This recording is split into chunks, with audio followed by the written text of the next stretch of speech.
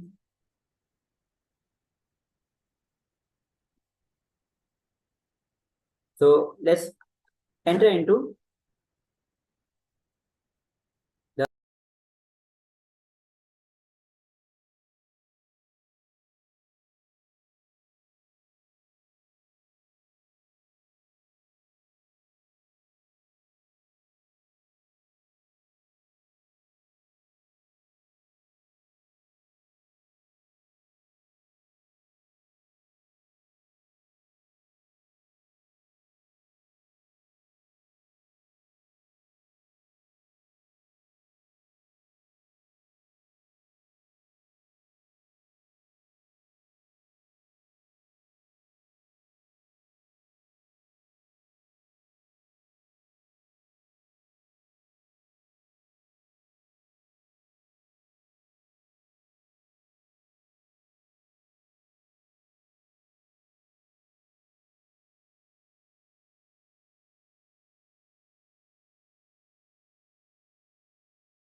so let's start with the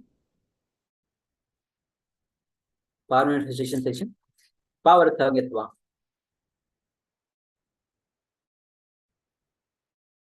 So from this book. Let's take next few moments and receive the powerful cognition from this book.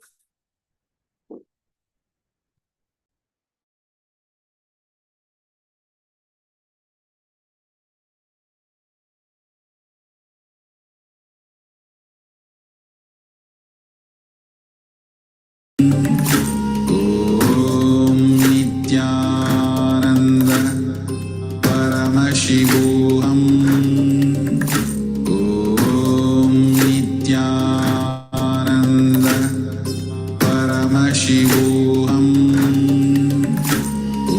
Om Nithyananda Paramashivoham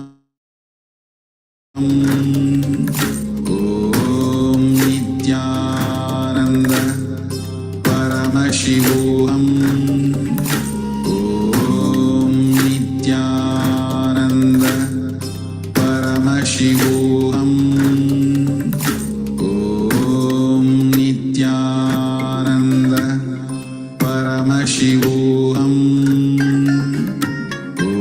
Om Nithyananda Paramashivoham Om Nithyananda Paramashivoham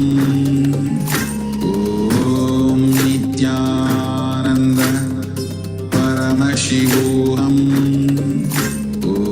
Om Nithyananda Paramashivoham Om Nithyananda Paramashivoham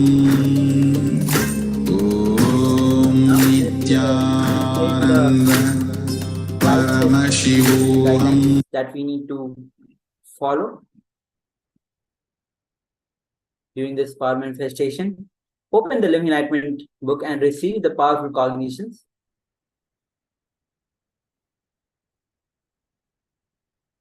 Second step is, now you turn on the video recording. You'll be recording the power manifestation that you are doing.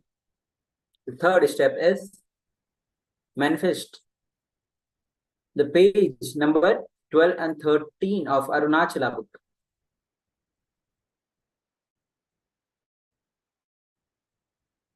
Yes, with your eyes, you have to see what is being revealed to you with your third eye. Take 1 minute for this and begin verbalizing whatever is being revealed to you through your third eye. Page number 12 and 13 of Arunachala book. So let's take 1 minute.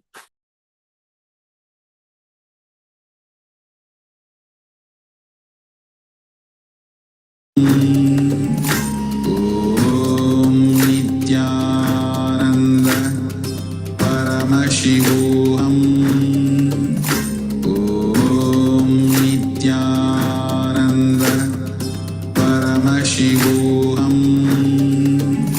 Om Nithyananda Paramashivoham Om Nithyananda Paramashivoham Om Nithyananda Paramashivoham Om Nithyananda Paramashivoham Om Nithyananda Paramashivoham Om Nithyananda Paramashivoham Om Nithyananda Paramashivoham Om Nithyananda Paramashivoham. Now, pen down what was being revealed to you and verify with what is being projected to you. Describe as much as detail as you can. You can, as you can see in the picture,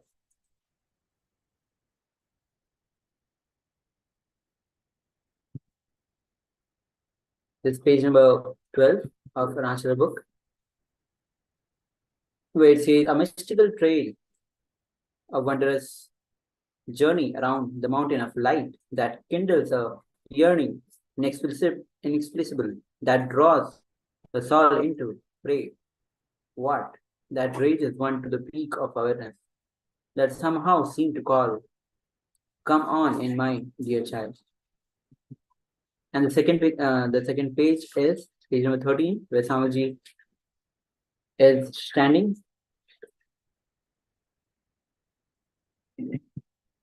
So with this, we have finished this power manifestation.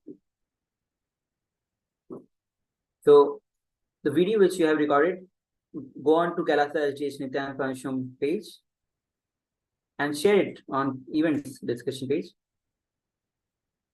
with the hashtag of KAILASA Paramashivoham Level-2. With this, we'll be finishing the session with the Purna Mantra. Om Purnamada Purnamidam Purnat Purnamadachyate Purnasya Purnamadaya Purnamevavashyate Shanti Shanti Shanti. Hari Om Tat Sat. Sarvam Bhagavad Shri Nithyananda Paramashiva Padukarpanamastu. Om Nithyanandam.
and the great Guru Parampara. If I have to tell the names, all the names I remember itself will run into hundreds. From Arunagiri Yogishwara, Paramashiva himself, then Guhe Namachivayar, Guru Namachivayar, Virubakshi Devar, Seshadri Swamigal, Ramana Maharishi, Isakki Swamigal, Yogi Ram Surat Kumar, Mata Vibhudanandapuri, and Gautamashram Chinna Swamigal, Gautamashram Periya Swamigal. There is a long list. The Guru Parampara. Fortunately, we have many gurus, short biography, introduction, and some of them photograph. Photo, I think we have only some, maybe 20 gurus. But the short bio intro, we have at least documented biographical introduction, we have at least 100 gurus. The great Guru Parampara. Unbroken lineage of gurus, the Guru Parampara.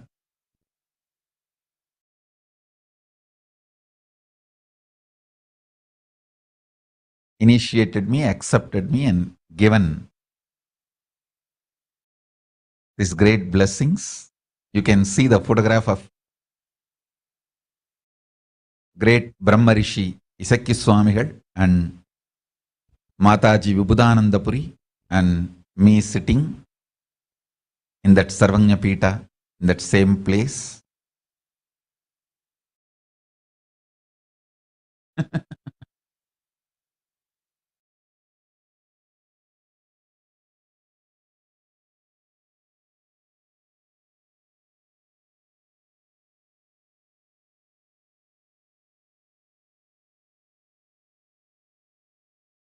I bow down to all the Guru Parampara from Om Nithyanandeshwara Paramashiva Samarambam Nithyanandeshwari Parashakti Madhyamam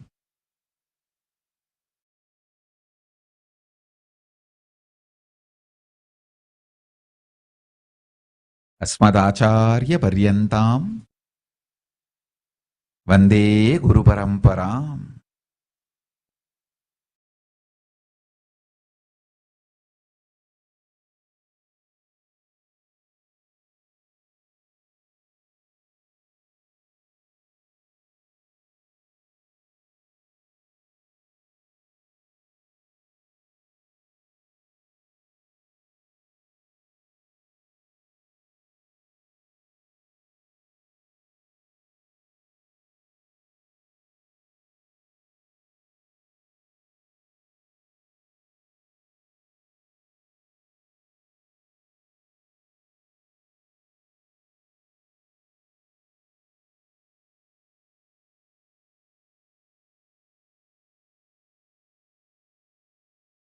Listen,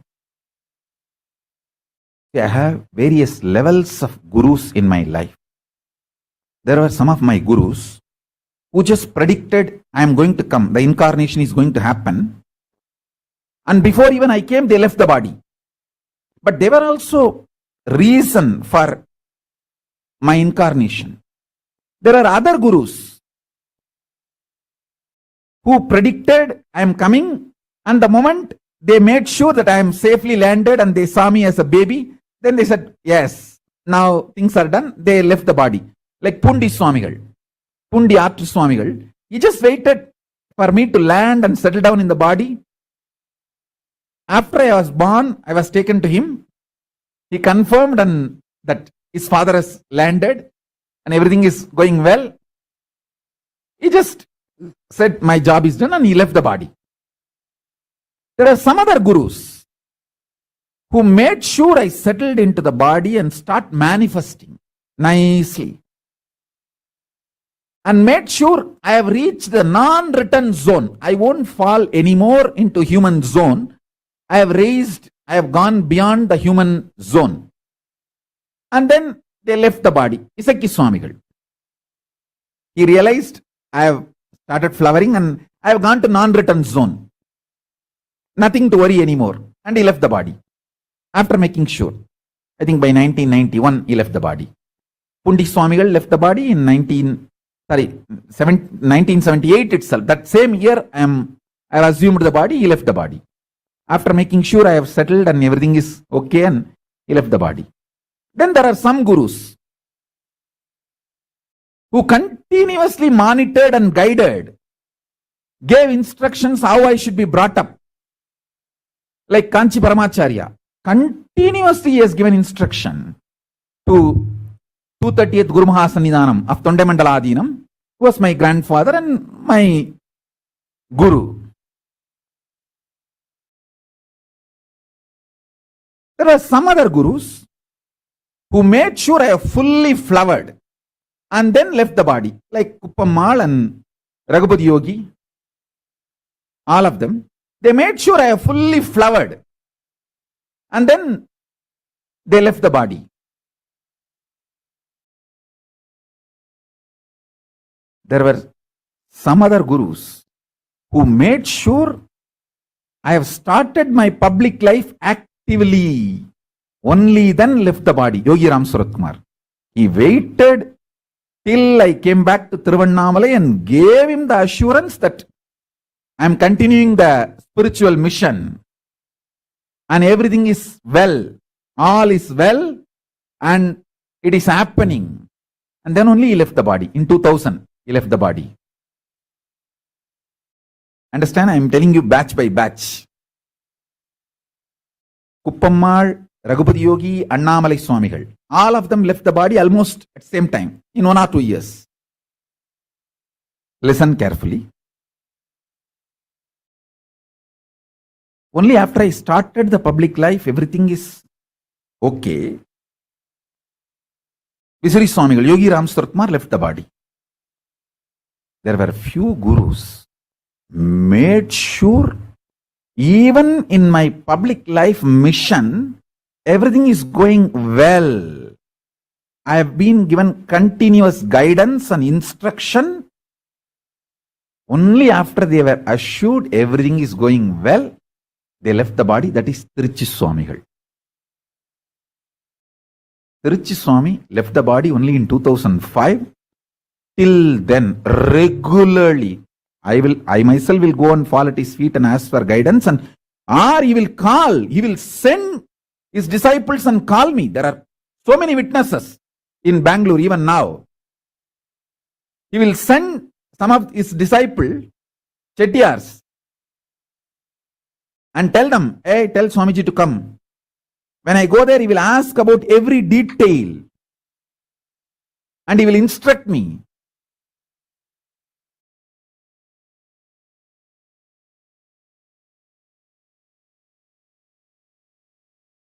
I tell you,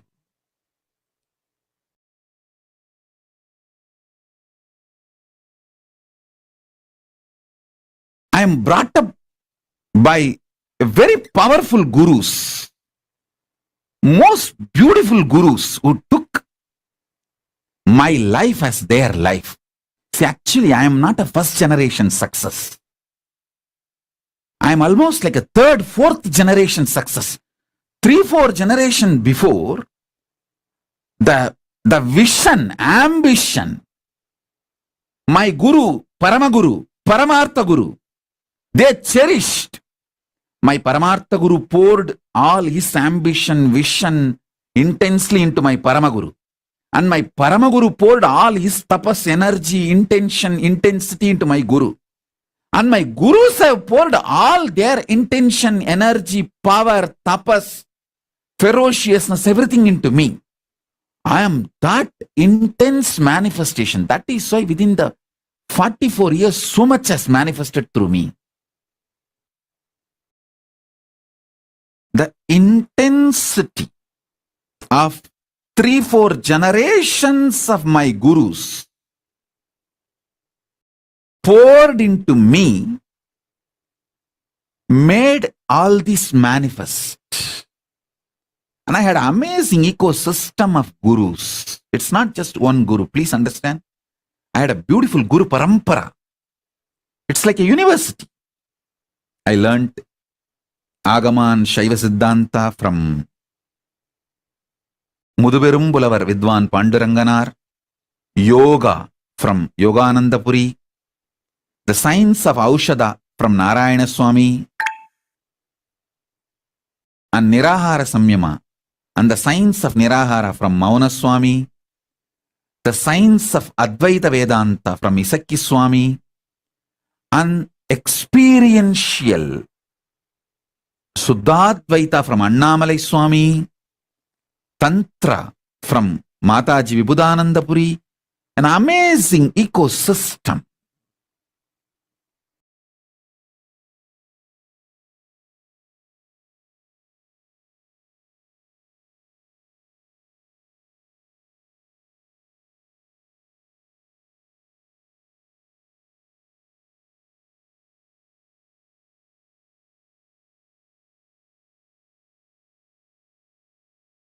They literally did all the tapas in my body.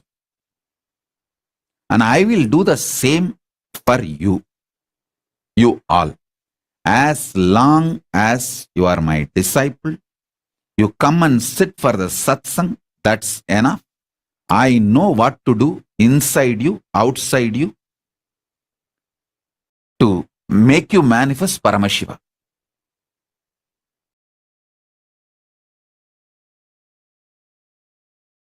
I am a guy who makes it happen. No question of reasons. I always tell, valid reasons for your failure does not make success. Valid reasons for not doing is not equivalent to getting it done, making it happen. Make it happen. Shock everyone by making it happen. That's my life. Last 44 years, this is the statement I can make comfortably about me.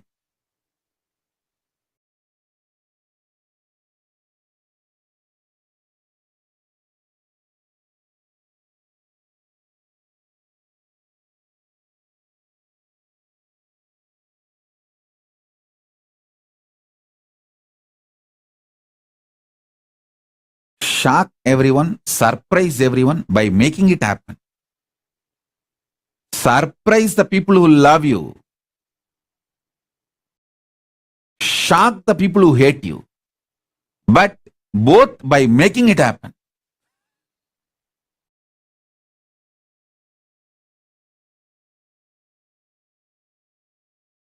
Whether I surprise or shock, it's always by making it happen.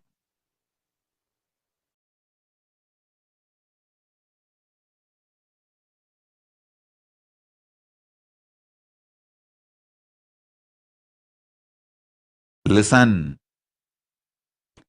From morning till night, from sunrise to sunset, they will make me do Surya Namaskar. Same way, in their old age, some of them were 90, late 90s, they will walk 6-7 kilometers up the Arunachala hill to get some herbs to make aushada for me to detox my body.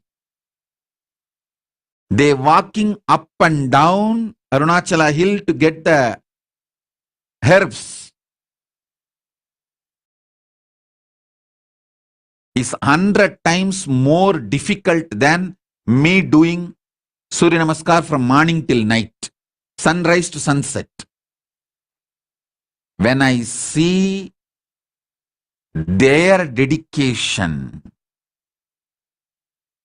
I never doubt their intention. When I don't doubt their intention, I just do what they say. I submit myself to their ferociousness.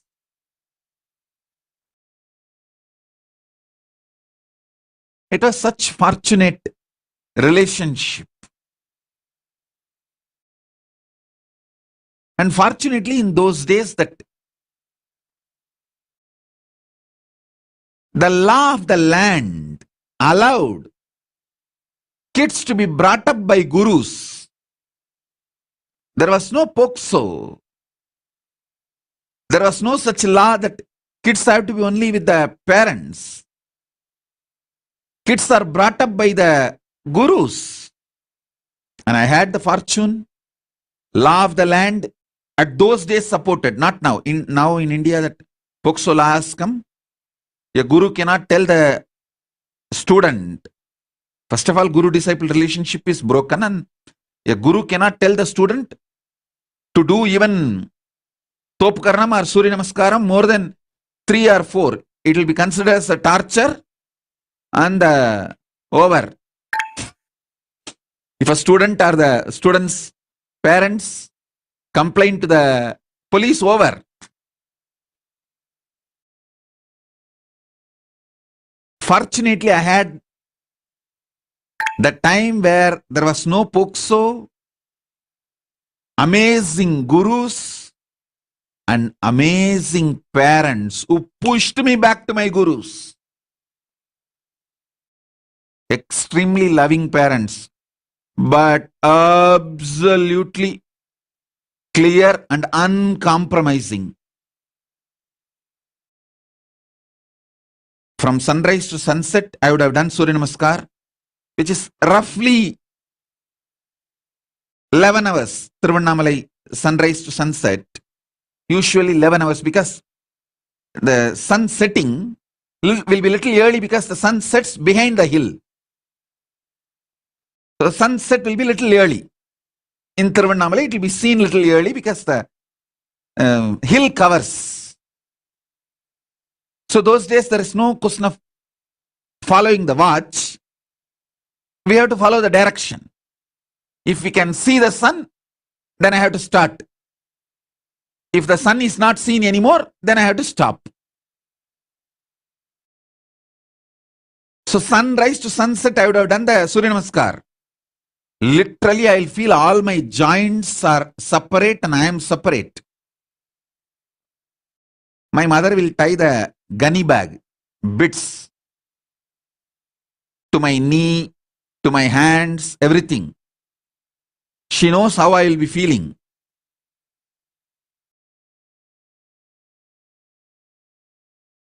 I'll scream at her, throw tantrum. See, my guru, he made me do this Surya Namaskar from sunrise to sunset. She will just keep quiet. Next day morning, early morning, 4:30, that's the time my guru will come to pick me up for my training. She will come politely and wake me up as if nothing happened yesterday night. Kanna, Tata வந்துட்டாரு, coffee குடிக்க போலாமா? That's why she will wake me up. Means, that Tata means Raghupati Yogi, my guru, and he will take me and give me a cup of coffee first. There was a hotel, Udupi Hotel, even now the hotel is there. That Udupi Hotel owner is the disciple of my guru, Raghupati Yogi. So he will take me there and we both will have a cup of coffee, then start our yoga classes to temple. She will act as if nothing happened.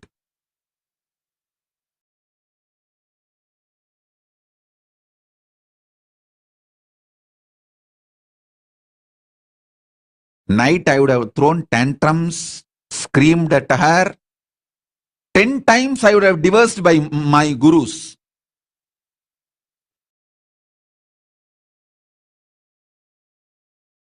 I would have used every known Tamil bad words to me, on my gurus, on my mother, on my father, on everyone. Next day morning, politely she will, Kanna, Tata. She knows how I will be feeling.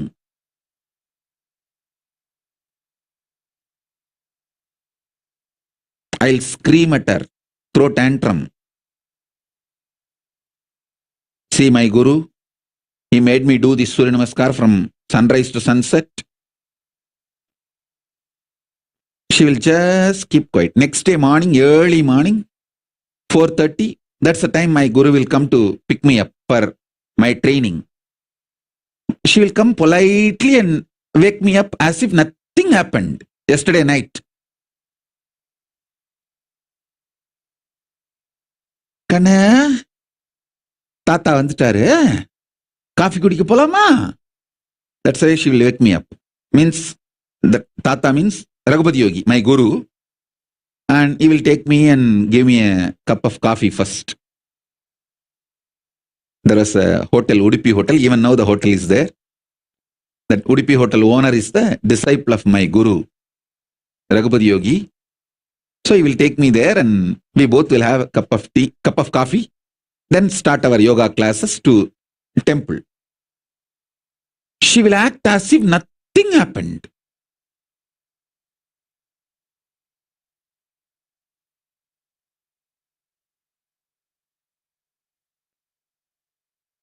Night I would have thrown tantrums, screamed at her.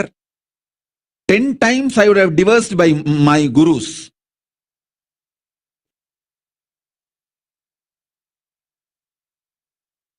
I would have used every known Tamil bad words to me, on my gurus, on my mother, on my father, on everyone. Next day morning, politely she will, Kana, Tata has come. Let's go for drinking coffee. She will not tell, let's go for the yoga. She will tell, wake up, let's go for the drinking coffee. As if he's going to give me coffee and make me sleep again, rest again. No. Coffee means over. Then I have to start again. From sunrise to sunset. I'll tell sometime, oh son, why are you coming?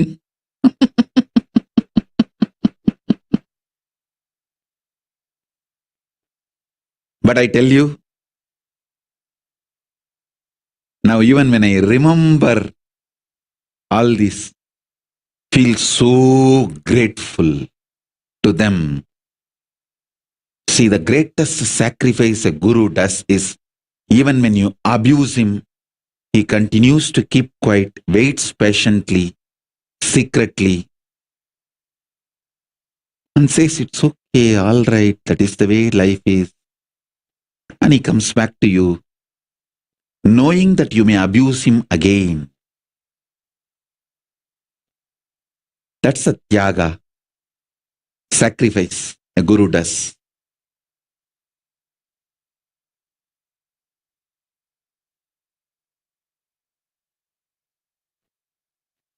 I had that kind of amazing gurus.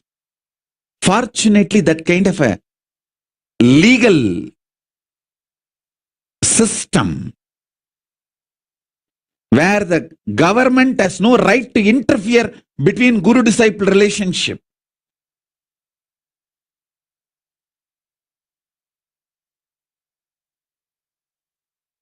I received every knowledge. Knowledge about body, mind, economy, herbs, medicines, even the knowledge about sex, everything I received from my gurus.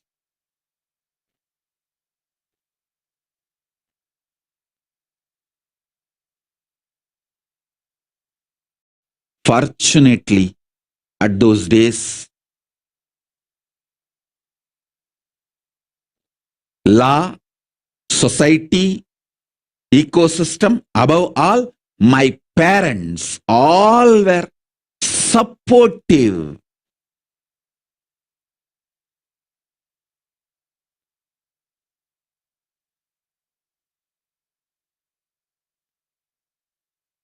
One of my guru, Mata Vibhudananda Puri Kuppammal, who brought me up,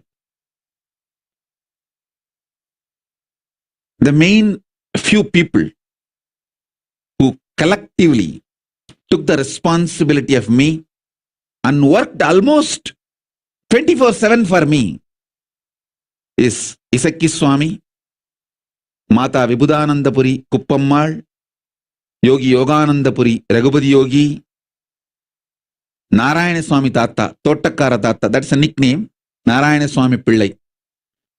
These few people.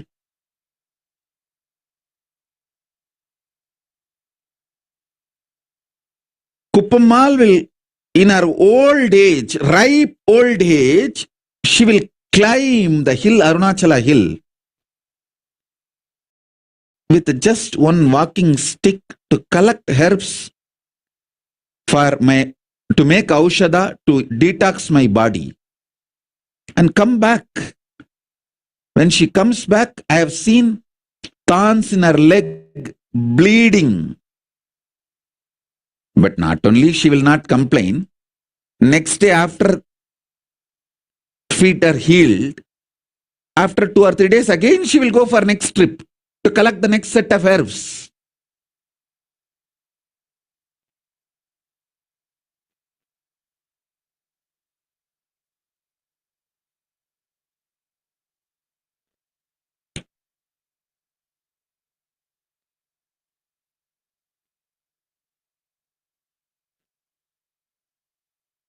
The fortune, best thing I had in my life is that kind of guru, legal, social ecosystem which did not interfere between guru and disciple. Above all, my parents were absolutely clear. My gurus are the decision makers in my life.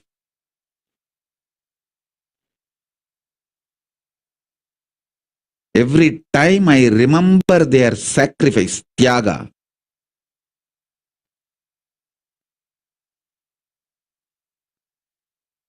sometimes morning when my guru comes to wake me up early morning 4:30 to take me for the yoga training, I will not even hold his hand. I will just keep my hands like this on my hip and walk. That is what you do now, blocking me. Same thing I used to do then. In those days, that old style of blocking the guru.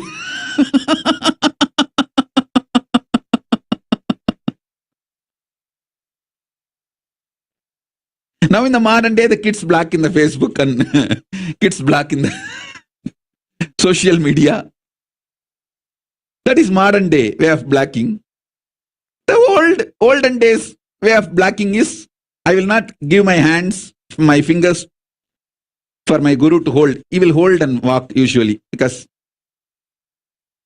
the early morning while you walk in the Tirunamai streets, there will be stray dogs which will bark, and so he is overprotective of me, so he will hold my hand and walk. I will not give my hand for him to hold.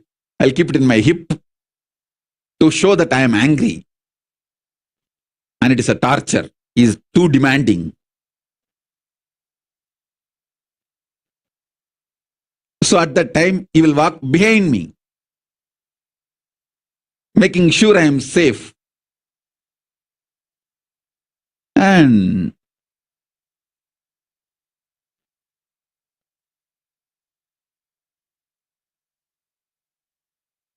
I have seen their tyaga. I have seen their sacrifice.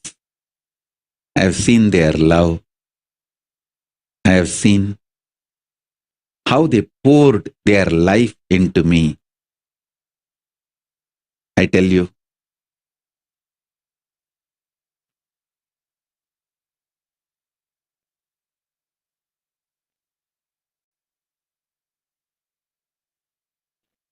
that is why I am so grateful to that whole ecosystem. I wanted to revive that ecosystem, rebuild that ecosystem. All my extreme sacrifices is just to rebuild that ecosystem, revive that ecosystem.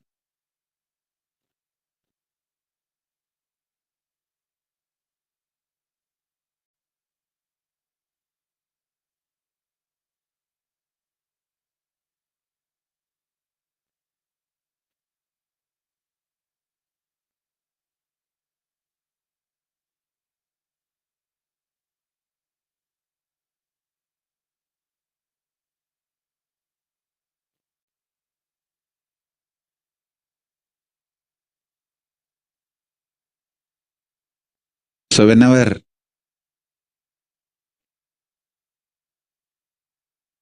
I remember the extreme sacrifice of my gurus,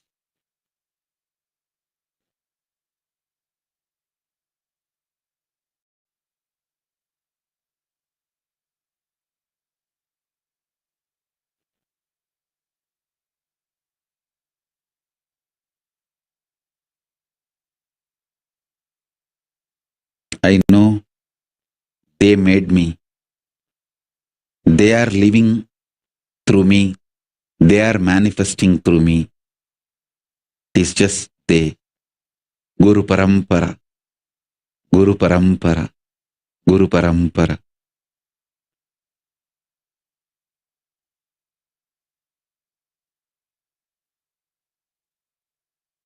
I have seen great yogi like Raghupati Yogi doing dharana not only on his body, expressing those powers of dharana through my body, just like that, casually.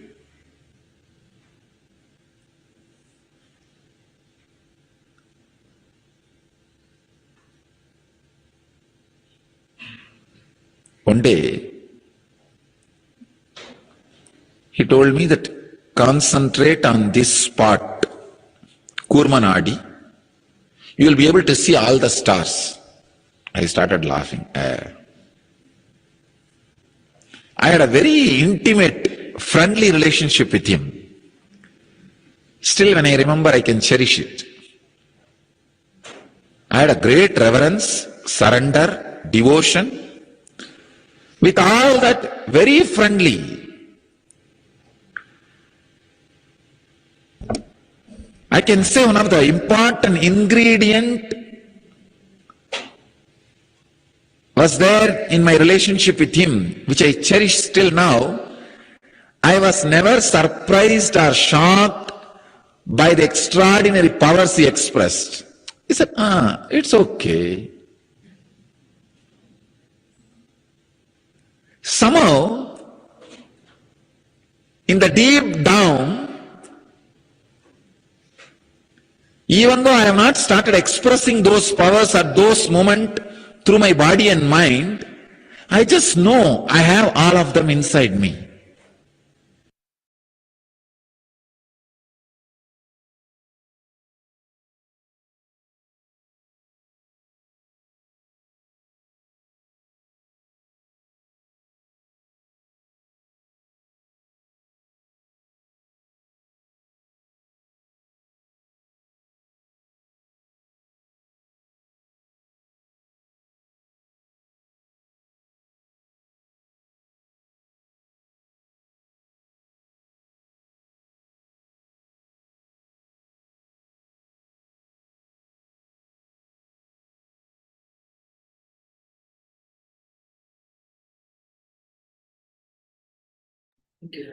Yes, so as we have heard from Bhagavan himself about the Guru Parampara and the life that all the Gurus poured into the SPH, the Supreme Pontiff of Hinduism. So we will be going through Guru Parampara again. So as you can see here, Guru Parampara Yoga Sampradaya, Paramashiva, then Maha Avatar Babaji. Then it comes to Yogiraj Yogananda Puri. Then the Supreme Pontiff of Hinduism, Nithyananda Paramashivam. The next Guru Parampara is Adi Shaivam. It starts with Paramashiva himself, and then Nandi, Sanat Kumar, Satyajana Dreshankal, Paranjyoti Munivar, Maikand Devar, Sitrambala Nadigal, Jnana Prakashar, 227th and other Guru Mahasanidhanams. Then comes 292 28th Guru Mahasanidhanam of Tondai Mandadinam to 30 Guru Mahasanidhanam of Tondai Mandadinam, and after that, the Supreme Pontiff of Hinduism. If you look at Shaiva Siddhanta Sampradaya of Guru Parampara, it again starts with Paramashiva, and again it closed down with two Vidwan Panduranga, and then the Supreme Pontiff of Hinduism, Nithyananda Paramashivam.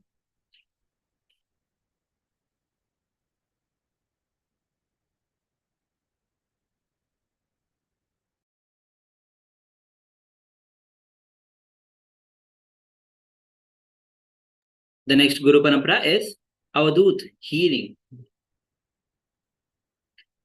It starts with Paramashiva, then Avadhuta, then it transcends to Dattatreya, then it goes to Sadashiva Brahmendran, then the Supreme Pontiff of Hinduism, Nithyananda Paramashivam.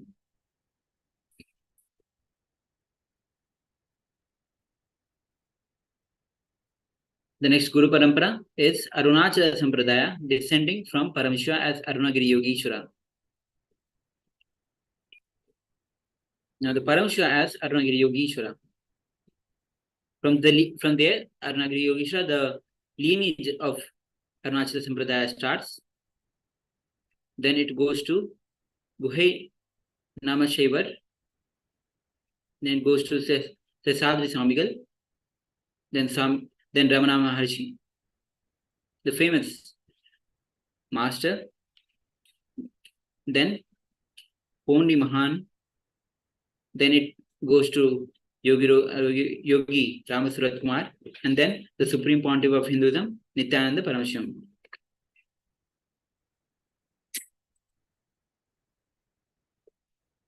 The next is Advaita Sampradaya. Advaita Sampradaya starts with Paramashiva, Arunagiri Yogeshwara. Then it is continued to Guhai Nameshwara. Then it is continued through Sheshadri Swamigal. Then Ramana Maharishi. Then Pondi Mahan. Then Annamalai Swamigal continues the Guru Parampara of Advaita.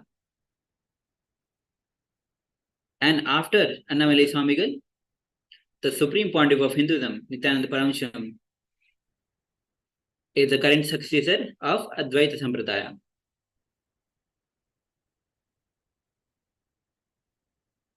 The next is Natha Sampradaya.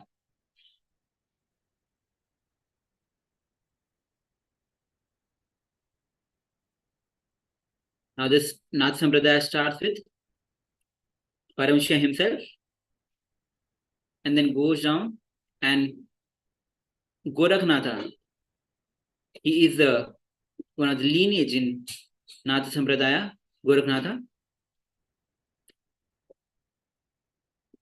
Then the next lineage is continued with Matsendranatha. Then again the Lagulisha Natha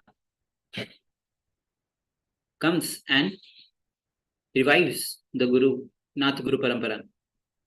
Then it is continued through Narayana Swami Pillai, one of the Guru of the Supreme Pontiffism. And after him, the Natha Sampradaya is carried on by the Supreme Pontiff of Hinduism, Bhagavan Nithyananda Paramashivam. The next is Siddha Vedam Sampradaya, Guru of Guru Parampara. Again, this starts with Paramashiva himself. Then it is transferred to Muruga. Then Sage Agastya continues in this Siddha Vedam Sampradaya, Guru Parampara. Then Adaikar, Konganvar, Sudharanganadhar, Bhogar, Pambatti, Kudambai, Agapai, and 11 more Siddhas continued the Siddhavedam Guru Parampara. And after that, Paramahamsa Shivananda, then Maunaswami Narayana Swami continued this Siddhavedam tradition. And after that, the Supreme Pontiff of Hinduism, Bhagavan Sri Nithyananda Paramashivam, was initiated by Maunaswami Narayana Swami into Siddhavedam tradition, Guru Parampara, and he is the current successor of Siddhavedam, Guru Parampara.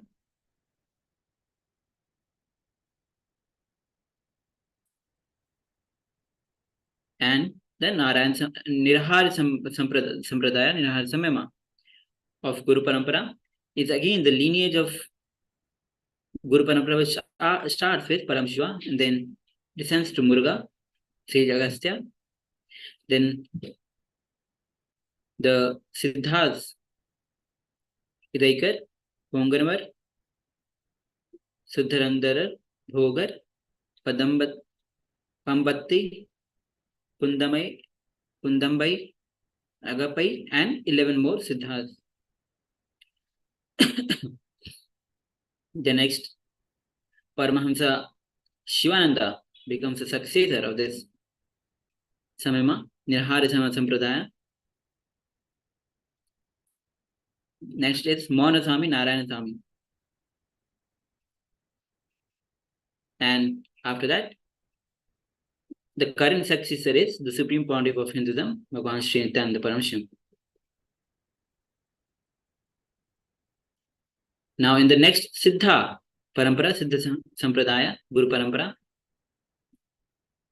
it's a lineage that starts with Parampara, with Paramashiva, and then Muruga, Agastya, Daikar, Konganavar, Siddharandar, Bhogar, Pambatti, Kudambai, Agapai, and 11 more Siddhas. Paramarishi Shakti Samigal Siddhar, Brahma Yogini Mata Jivi, Vibhutanandapuri, who is the Kupamal, and then Mata Vibhutanandapuri and Isakki Samigal initiated Bhagavan, the Supreme Pontiff of Hinduism, Nithyananda Paramashivam, into this Siddha Sampradaya. Next is Vedanta Sampradaya, Guru Parampara of Vedanta Sampradaya.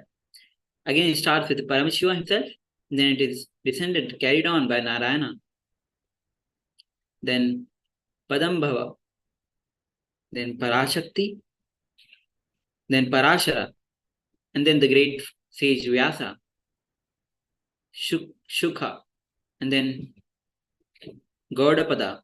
Next is Govindapada. And then comes the Adi Shankaracharya, who is called as the reviver of Hinduism in the modern age.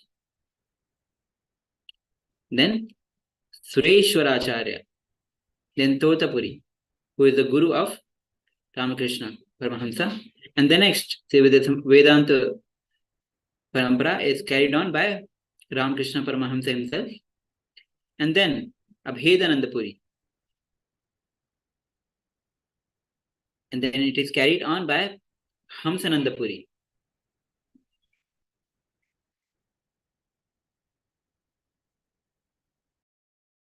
It was Hamsanandapuri who initiated Brahma Yogini Mata Vibhutanandapuri, whom we refer to as Kupamal, and then the Supreme Pontiff of Hinduism, who is the current successor, got initiated into Vedanta.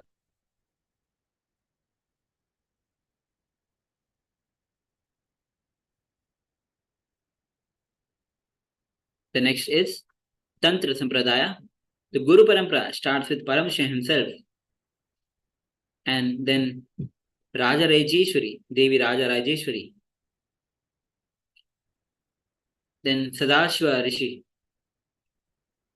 continues this Tantra Sampradaya, and after that Brahma Yogini Mata Vibhutanandapuri Uppamal carried the Tantra Sampradaya.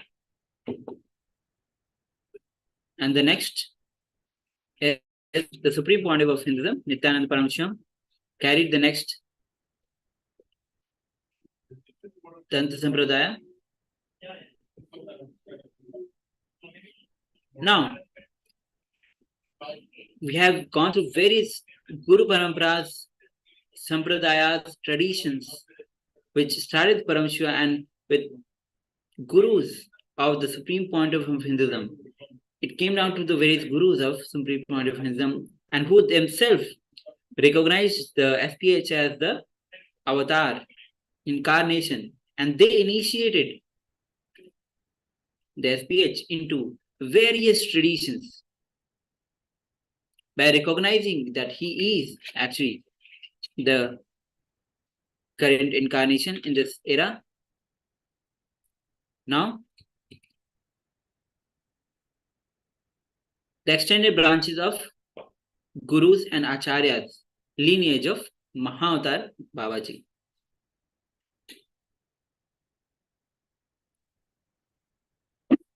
Lineage of Mahavatar Babaji is carried on by Lahari Mahasaya, then Sri Yukteswara, and then Paramahamsa Yogananda.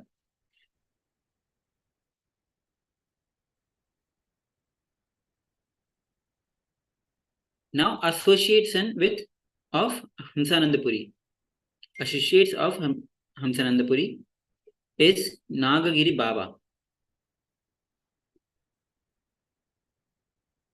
Now, the lineage of Adi Shankaracharya. After Adi Shankaracharya, 66 other successor of Kanchi, Kamakoti Peetham. 68th Kanchi, Paramacharya of Kanchi, Kamakoti Peetham. Jagat Guru Sri Chandrasekharanda Swami Saraswati Swamigal. Now the next is initiates of Mataji Vibhutanandapuri, which is Tantra Sampradaya.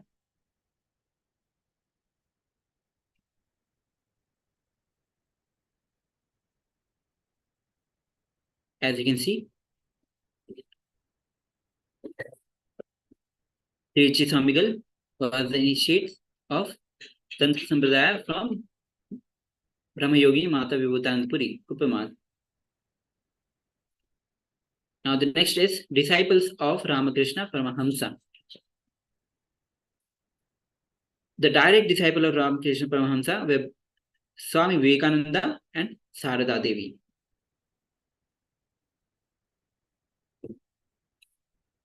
Next comes the Giri Sampradaya, extended branches of Gurus and Acharyas. Giri Sampradaya, Shivaratnagiri, which initiated and was carried on by Jagannath Giri of Trinco Vellore. Now, the extended branches of Gurus and Acharyas are other Gurus of Arunachal Sarvanga Peetham. The first is Surapka Swami, Sakupai Swami, Jata Swami.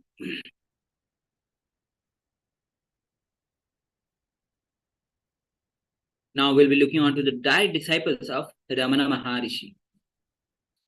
The direct disciples of Ramana Maharishi were Annamalai Swamigal, Sri Sadhu Om, Tinnai Swamigal, and Kanakambal.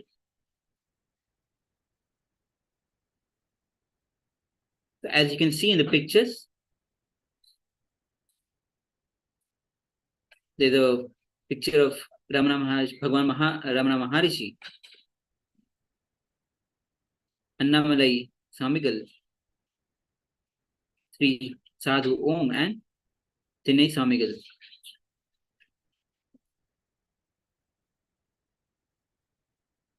With these various in the slides, in this session, we have gone through various traditions, various sampradayas, which is a continuous lineage of Guru Parampara started with Paramashiva himself, and through various traditions, gurus of the Supreme Pontiff of Hinduism have initiated, and the Supreme Pontiff of Hinduism has been initiated into various traditions, recognizing him the incarnation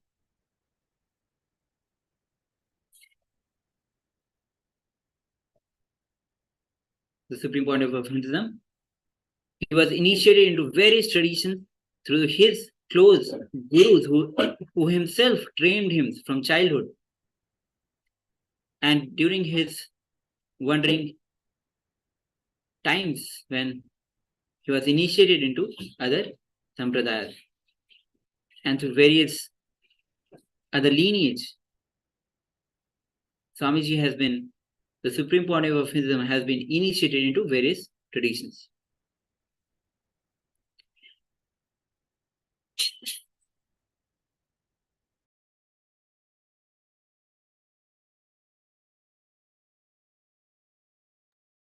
So, it is a privilege that now you are getting opportunity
Yes. So let's now begin with the next round of power manifestation. Today we are manifesting the power of Sarvajñatva, the power of all knowingness. Let's begin with the invocation of the divine, the auspicious presence of our beloved Bhagavan.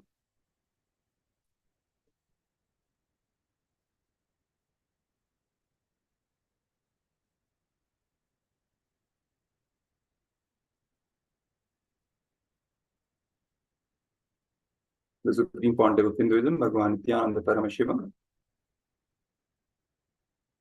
Nithyanandam Paramasukadam Kevalam Jnanamurtim Dvandvatitam Gagana Sadrisham Tattvamasya Ekam Nityam Vimalamachalam Sarvadi Sakshibhutam Bhavatitam Trigunarahitam Sadgurum Tam Namami. Yes. So now let's start the power manifestation session. Before we enter into the power manifestation round, let's quickly grab our Living Enlightenment book and receive the powerful cognition. We begin every round of power manifestation by receiving the powerful cognition from the Living Enlightenment book. Let's take a minute or two and do that.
Yes, so as you have received the powerful cognition now, so it's time now to turn on the video recording.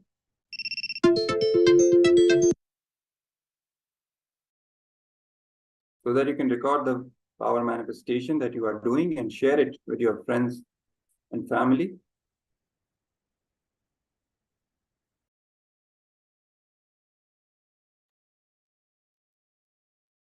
So let's now begin the power manifestation round. I will be asking you a question.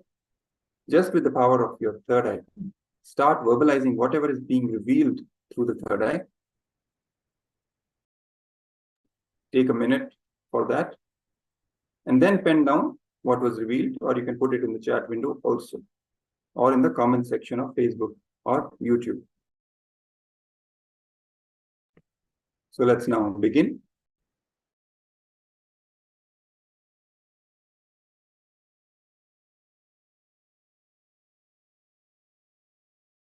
So the power manifestation for this round that you're going to do is, you have to tell what the contents on page 10 of the book Upanishads, Akashic records about Upanishads revealed.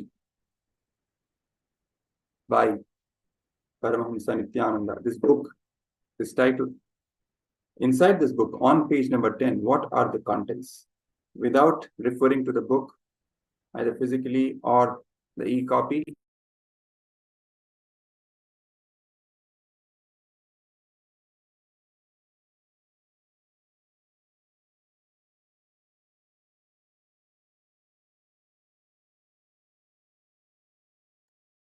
so without referring to the book, only from the space of oneness, requesting Swamiji to reveal the contents on the page 10 in your third eye, and then start verbalizing whatever is being revealed to you. So let's now start. Chant Mahavakya. Visualize Swamiji in your third eye and request him to reveal the contents of the page 10 of this book, whose cover is being shown to you. I will be playing the Mahavakya. So let's now begin.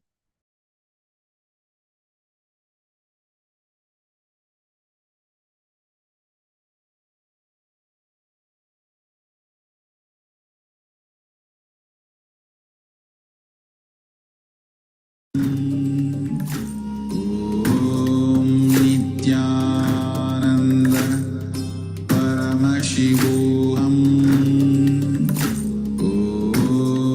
Nithyananda Paramashivoham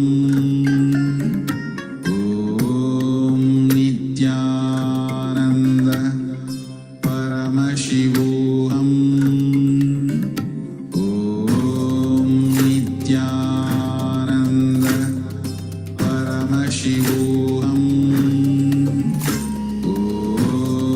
Nithyananda Paramashivoham Nithyananda Paramashivoham Nithyananda Paramashivoham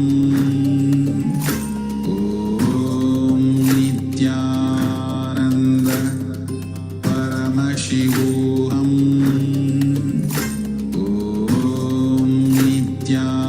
Nithyananda Paramashivoham Nithyananda Paramashivoham Nithyananda Paramashivoham Nithyananda Paramashivoham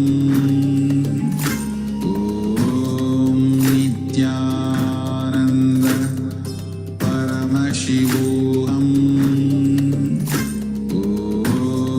Nithyananda Paramashivoham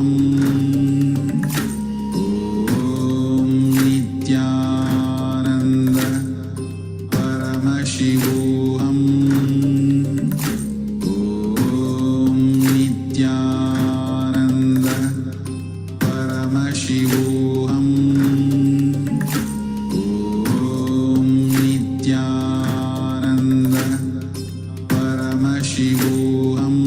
Paramashivoham Nithyananda Paramashivoham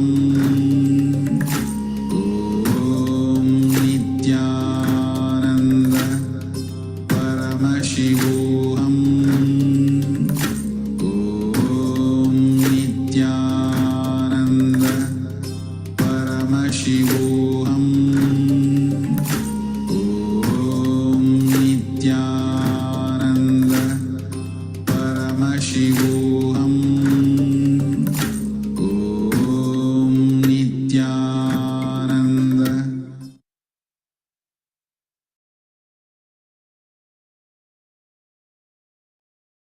Yes. So now you can put in the chat window or in the comment section what was revealed in your third eye, and then we can verify the contents against the actual content of the page.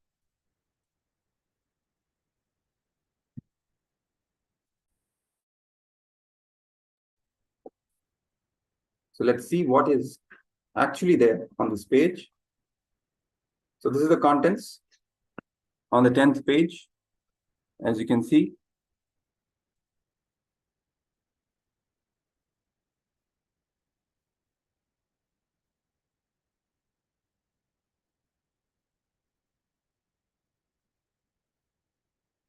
it is about the Upanishads being authorless, apaurashya. That is how Upanishads are being introduced to us. That's what Swamiji is revealing on this page.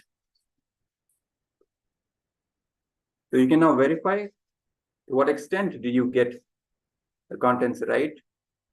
It can be that some of the words are matching, or it can be the concept is matching, or you could have even seen some form or some shape which resembles the actual content of the page or the words of the page. It can be in several ways that Swamiji can reveal the information. It is just how you play with this power in various ways. That's how, in various different ways, it reveals to you. So congratulations to all of you who have manifested this power. Let's share the joy of this power manifestation with more and more people and invite them also to experience the same and have the superconscious breakthrough. You can share the videos you have just taken and upload them on social media platforms with the hashtag KAILASA, hashtag Nithyananda, and hashtag Paramashivoham Level-2. And enrich as many people as you can. So we will now be ending this power manifestation session so that we can move on to the next segment. Let's end this session with the Purna mantra. Om Purnamada Purnamidam Purnat Purnamudachyate Purnasya Purnamadaya Purnamevavashishyate Om Shanti Shanti Shanti Hari Om Tat Sat Sarvam Bhagavat Sri Nithyananda Paramashiva Padukarkanamastu Om Nithyanandam. Yes. Let's now move to the next segment.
When it starts manifesting, the conscious sovereignty is the source theme mixed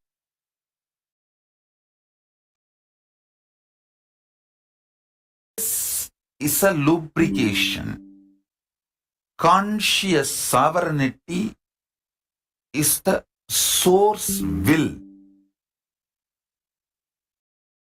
through which the unmanifest becomes manifest. Listen intensely.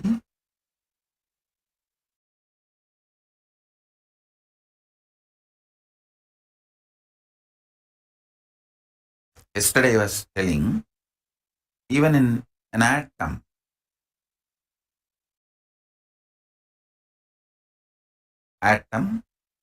cell, all these unit level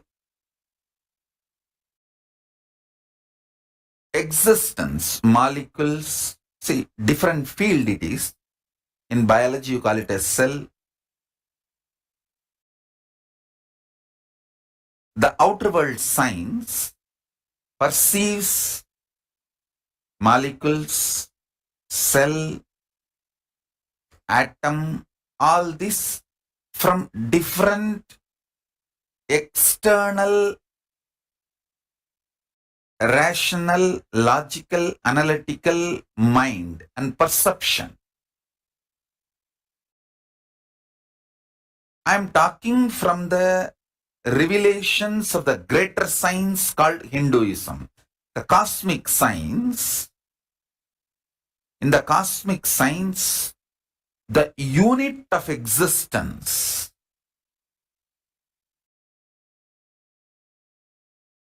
the unit of existence, in cosmic science we call it as tattva.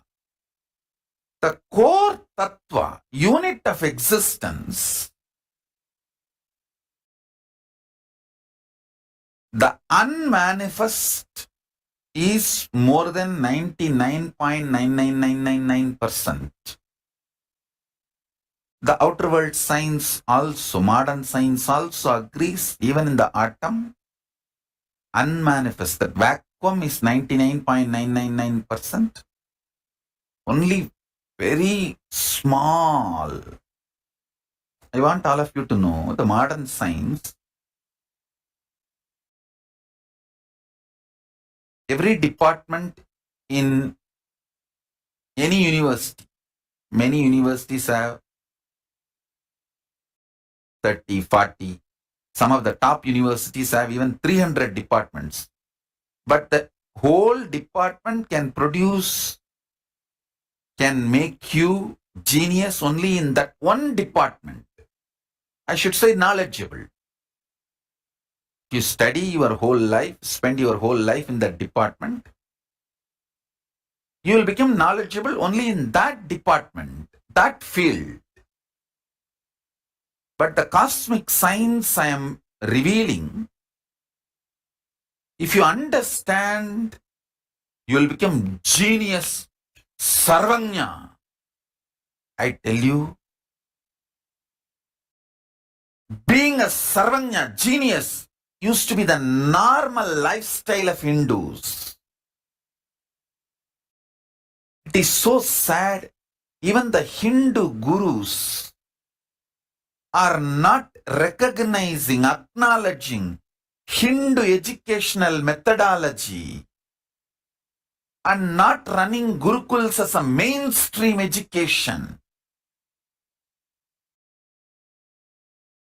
It is so unfortunate. No country law accepts Hindu educational methodology as a mainstream education system.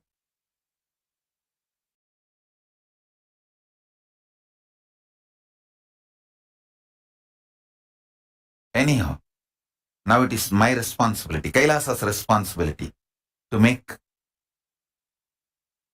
Hindu education system as a mainstream education system. See, if you understand the core unit principle of the cosmic science, you will become genius in any field you just put your attention. The unit of the existence, the tattva, should be understood in its core. Listen. the unmanifest existence of you decides to manifest out of his conscious sovereignty. So, the conscious sovereignty cannot be lost, even if you think it is lost during your manifestation process. The manifestation process cannot take away the conscious sovereignty from you because conscious sovereignty is the source will. Source will. Why even the unmanifest manifests? Bliss is the lubrication. Conscious sovereignty is the source will from which the unmanifest becomes manifest. I tell you, O Hindus, you inherit a rich tradition, richness from genius. This stupid NRI cheap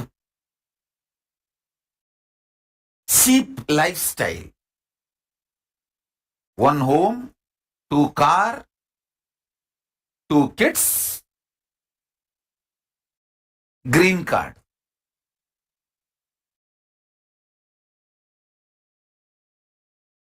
That is why you guys are nicely squeezed.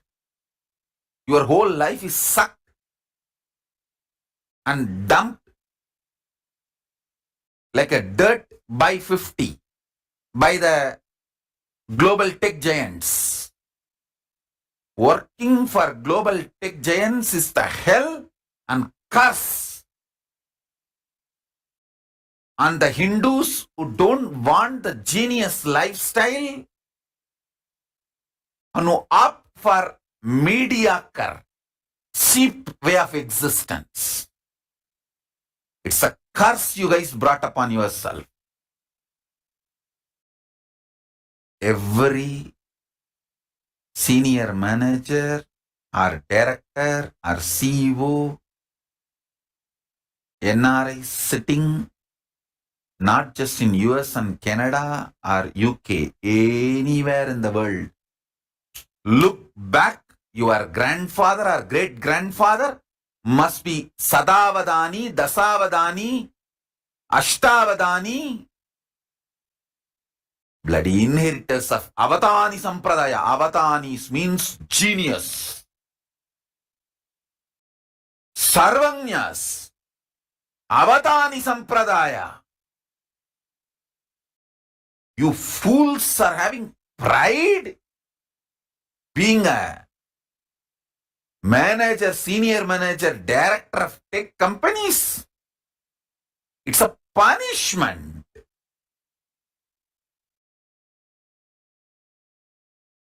A born Hindu dying without becoming genius is a curse. Look back, dig your grandfather, great-grandfather's family history. They will be Avadanis, Sarvanyas.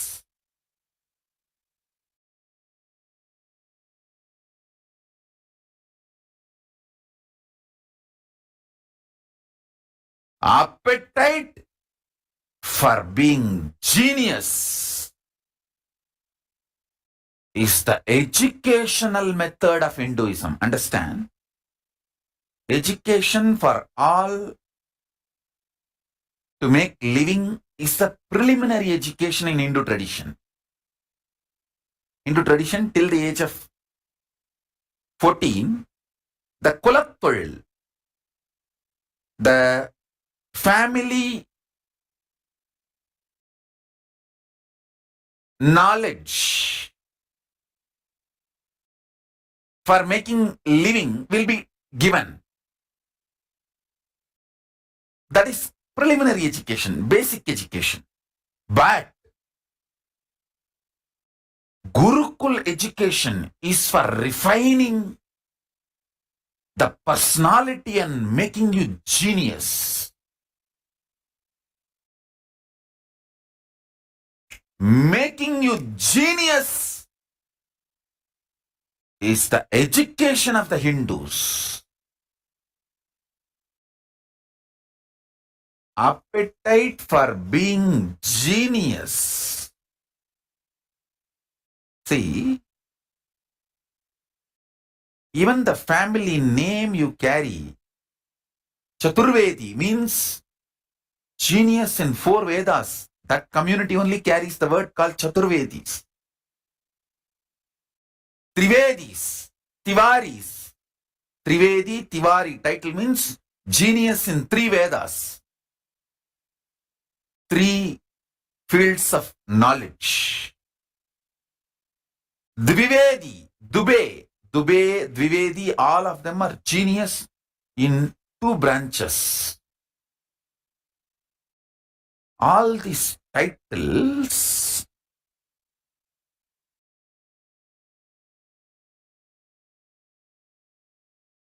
shows your grandfather, great-grandfather, they were all genius. Now the whole focus is 1 house, 2 car, 1 wife, 2 kids.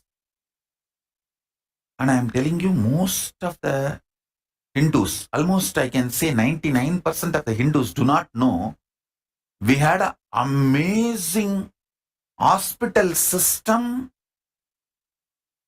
outpatient, inpatient, and lifestyle-based cure healing methods. This modern ideological racketeering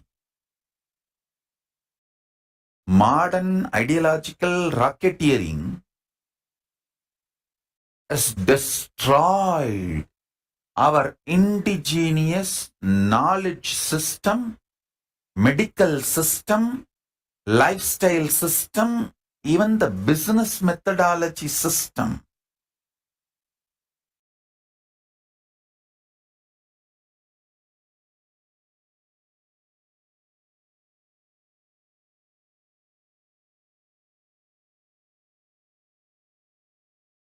I think it's my responsibility at least to create 1 model community, 1 model piece.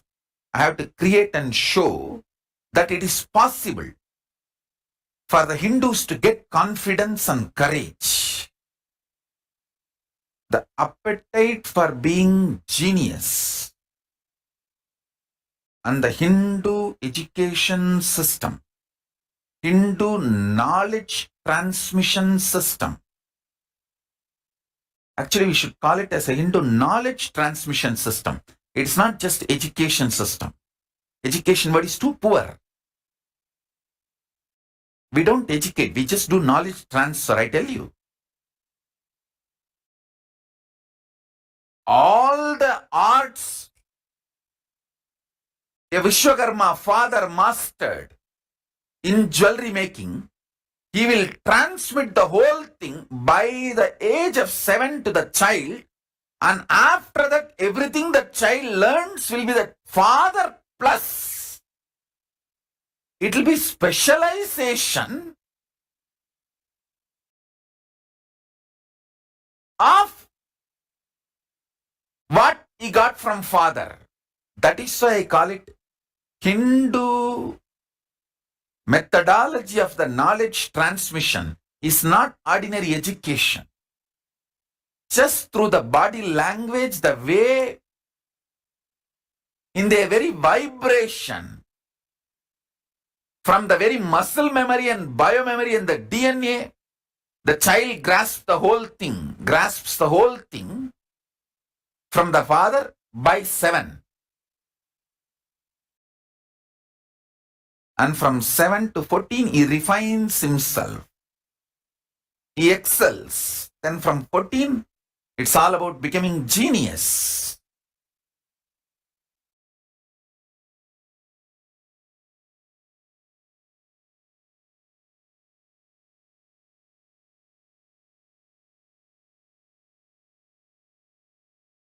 Insatiable, extreme appetite for being genius, seeking the truth, is the fundamental attitude of Hindus in life. The fundamental attitude of appetite for genius is taken away by the modern education,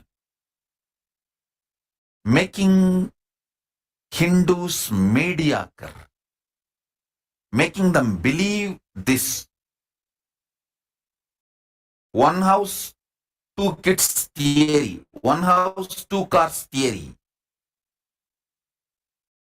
One house, two cars is replaced. The appetite for being genius is replaced by one house, two car lifestyle or one house, two car goal. One house, two car, one wife, two kids. This goal has been pushed, and the appetite for being genius has been destroyed in the very root. So the modern day Hindus, neither they spend their time nor intelligence or money or their treasure, talent, time, anything. They don't spend any of it in becoming genius, seeking the truth, being a personality with a depth, appetite for the truth, conscious sovereignty,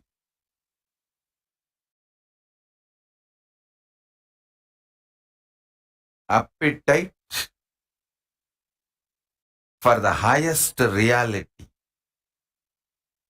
is the fundamental ecosystem lifestyle, nature, existential reality for Hindus. Oh, Hindus, reclaim that first. Don't allow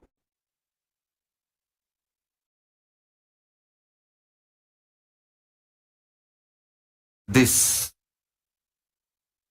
one house, two car lifestyle to steal the appetite for the truth, appetite for the reality from you. The brain evolves subtle capacity to grasp the cosmic truths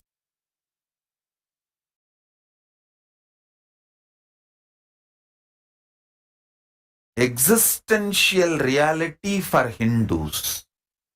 Oh, Hindus, reclaim that first.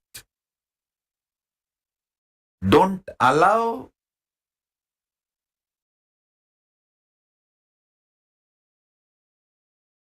this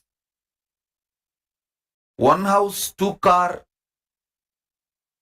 lifestyle to steal the appetite for the truth, appetite for the reality from you.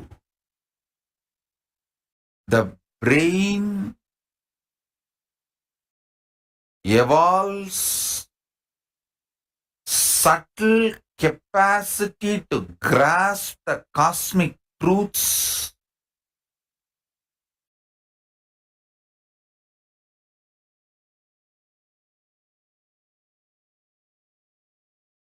if the appetite for the truth is encouraged in you.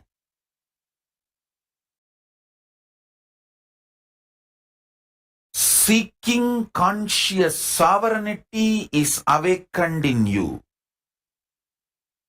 Looking for the truth and reality when it is kindled in you or rekindled in you, only then your brain starts developing those subtle grooves to grasp life.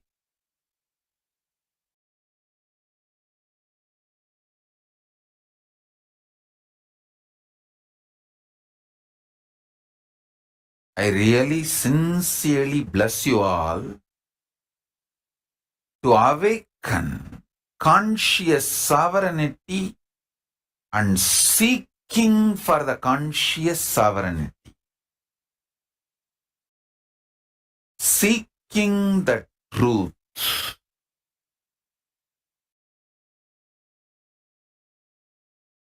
Being ferocious to reach the truth.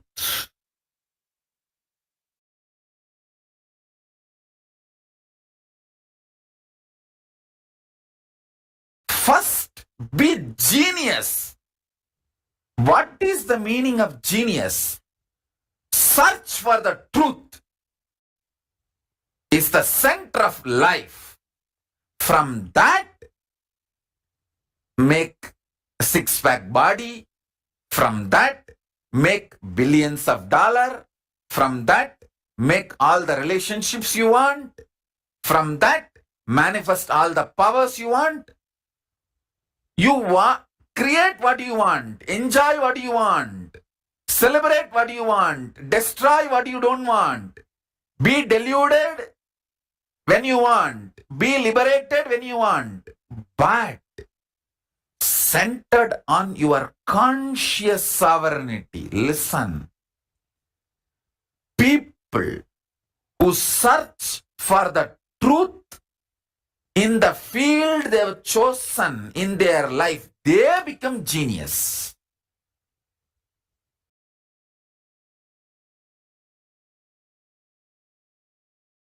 In my life, I have met many genius people.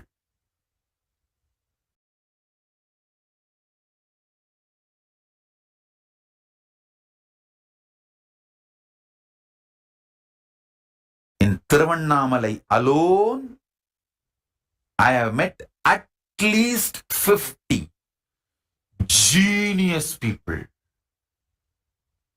Genius means extraordinary genius because their whole focus is about the truth of life. From the truth,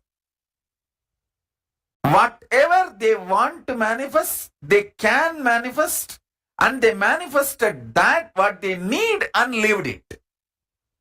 I tell you, Annamalai Swamigal had only 2 lion cloth and 2 towel his whole life. But I have not seen a more richer person than him. In my life, I have not seen anybody else richer than Annamalai Swamigal because he manifested the 2 kaupin and 2 towel from his conscious sovereignty. His decision to exist on the truth of life is a genius, I tell you. I have met many Nobel laureate scientists, but the geniusness, nobody can be compared to Annamalai Swamigal or Ram Surat Kumar. A geniusness is not related to what others feel about you. It is related to your strength of cognizing the truth of life. Your brain's capacity to cognize the truths of life and manifest them in your life in a very cohesive, coherent way. That is geniusness. That's what I call geniusness.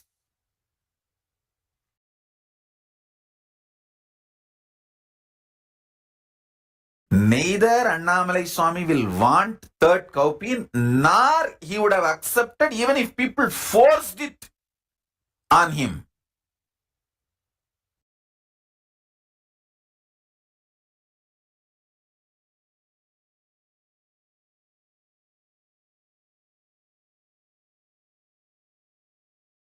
Listen,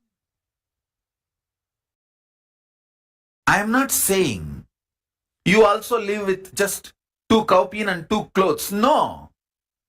All I am saying is manifest billions and trillions without losing your geniusness. Genius means your capacity to cognize the truth. You have 25 heads. As I explained now, this 25 face, FACE and PHASE, pace of Paramashiva, you have it. Recognizing this gives you conscious sovereignty. In your life, you are doing all these 25. When you understand this, you become Ishvara of your life. You become Paramashiva of your life. Then naturally you become Paramashiva of existence, cosmos. If you become Paramashiva of your macrocosm, you become Paramashiva of the microcosm. Because both are one and the same.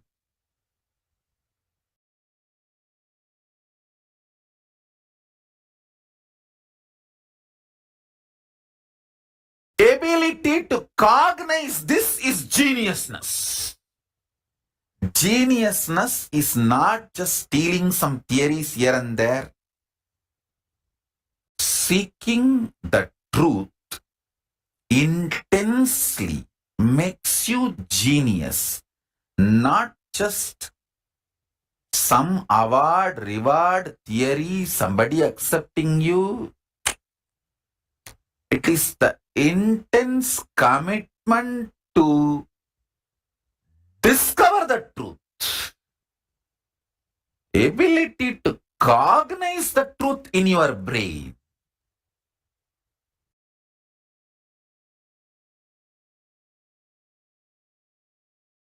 Everything other than this geniusness, others can do for you.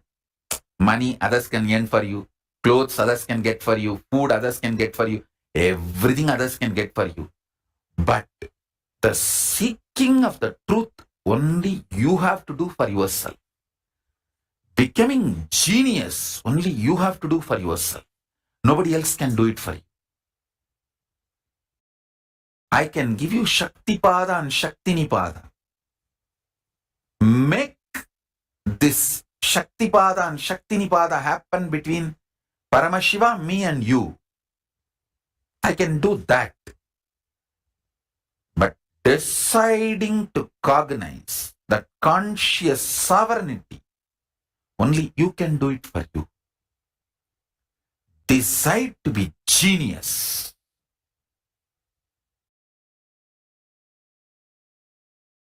Decide to be conscious genius. Decide to have conscious sovereignty. Decide to grasp how you are doing all these 25 in your life. Till you catch it, sit and pen down, think through. This will make you most practical. I tell you, most of your stupid decisions are because of delusion. Become seeker of truth with a conscious stamina for the truth.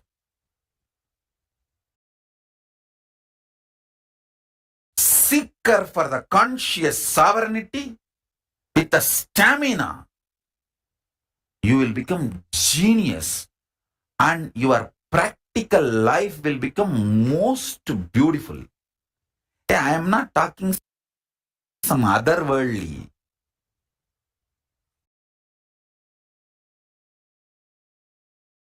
I am talking of other worldly in this world, in every world.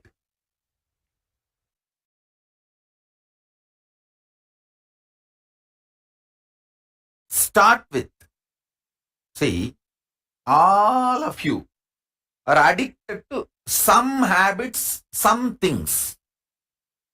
Some people will be addicted to coffee. At particular time, they have to take coffee, only then they will be active in the office.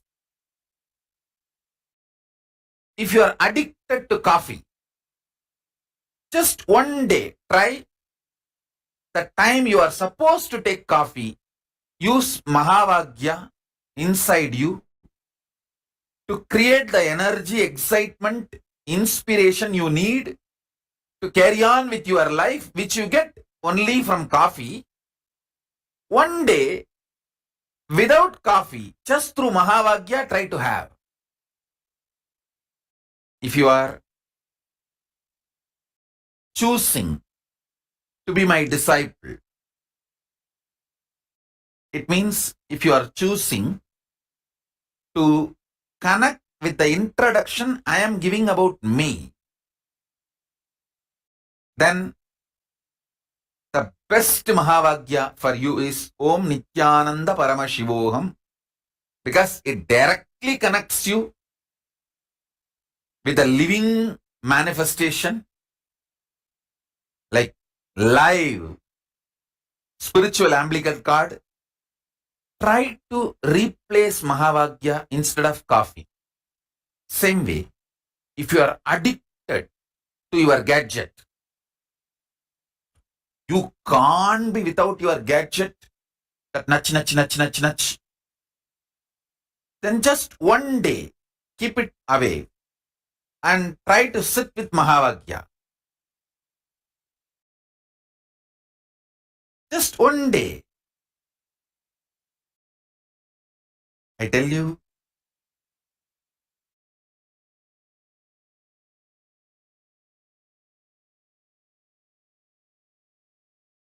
this simple way, start the Pratyahara.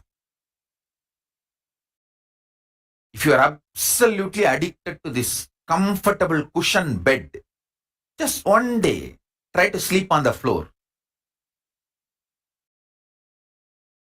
Wherever you feel uncomfortable, try to use Mahavagya to make you feel comfortable. If you are addicted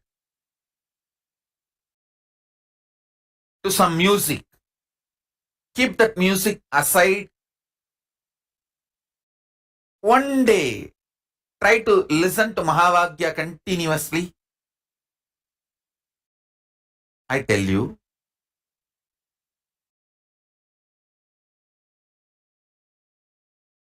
just replacing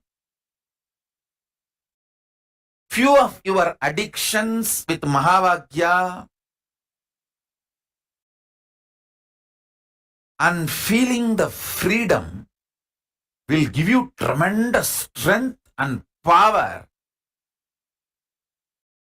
You will be able to replace even your food with Mahavagya. I did it. Practically last 3 years I am doing it. you can see how healthily I lost 30 kg. Very healthy way of losing 30 kg. When you replace your food with Mahavagya, let me very clearly spell it out.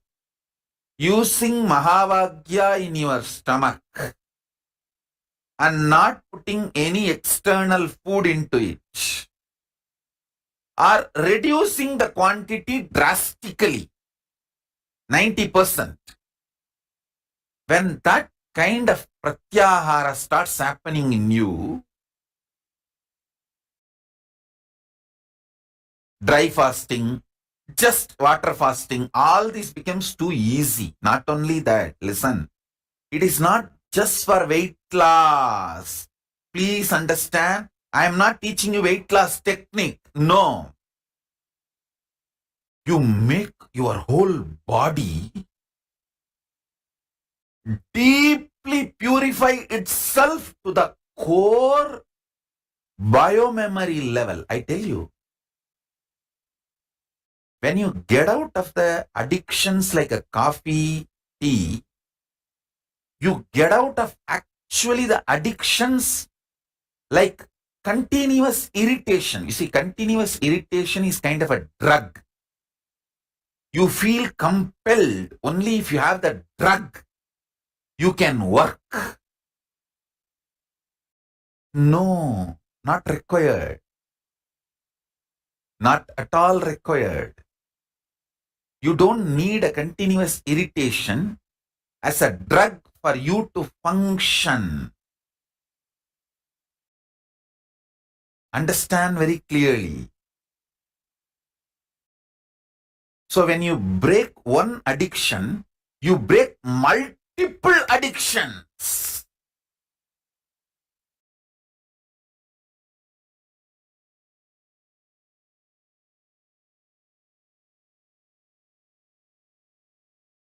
Liberate yourself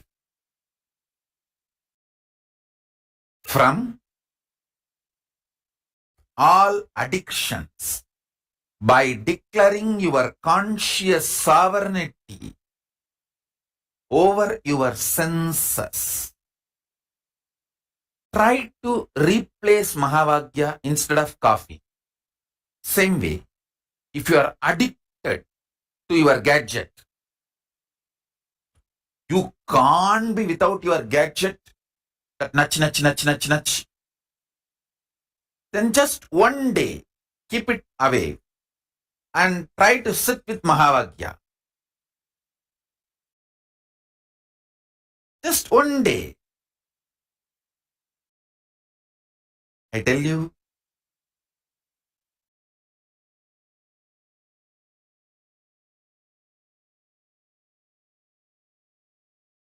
this simple way, start the pratyahara. If you are absolutely addicted to this comfortable cushion bed, just one day, try to sleep on the floor. Wherever you feel uncomfortable, try to use Mahavagya to make you feel comfortable. If you are addicted to some music, keep that music aside. One day, try to listen to Mahavagya continuously. I tell you,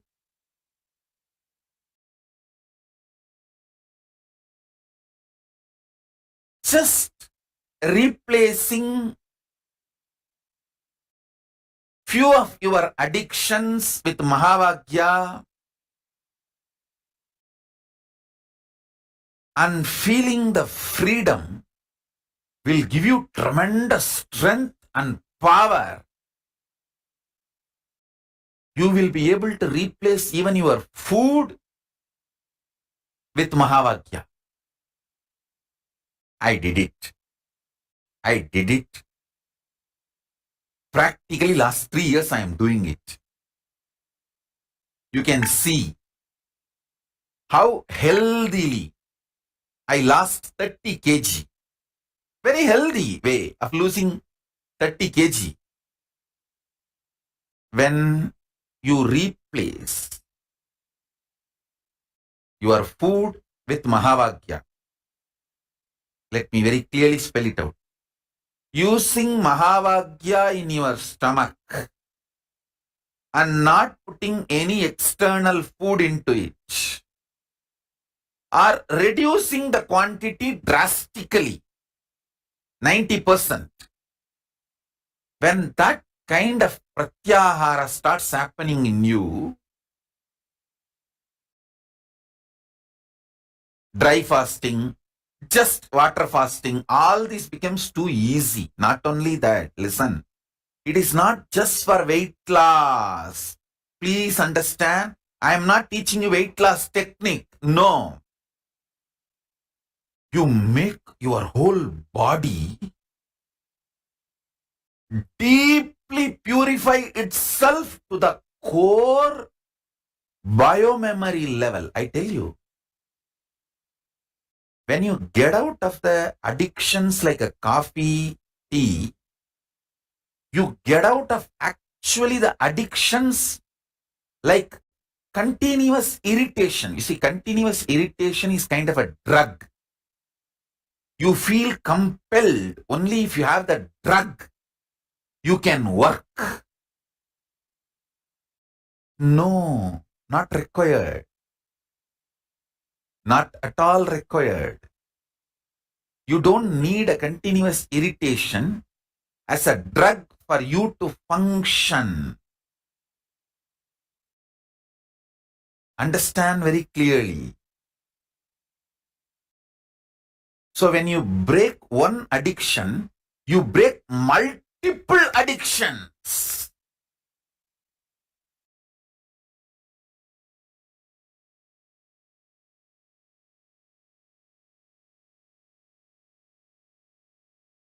Liberate yourself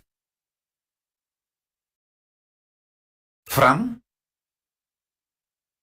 all addictions by declaring your conscious sovereignty over your senses in every level. De-addict yourself. I tell you, de-addicting you in biomemory level will simply make your whole energy focused and make you genius.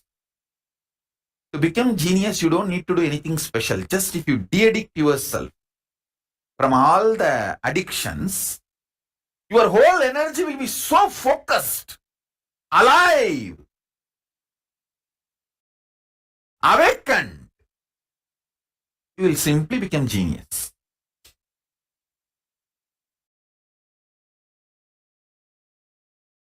You will simply become genius. Becoming genius will be just your lifestyle. Understand?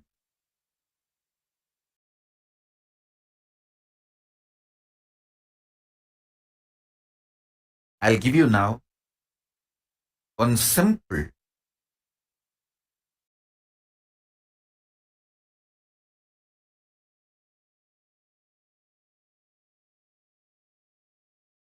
Shaktipada and Shaktinipada. Sit with the truth, Paramashiva, with his Purna manifestation, with his Purnatva, with all his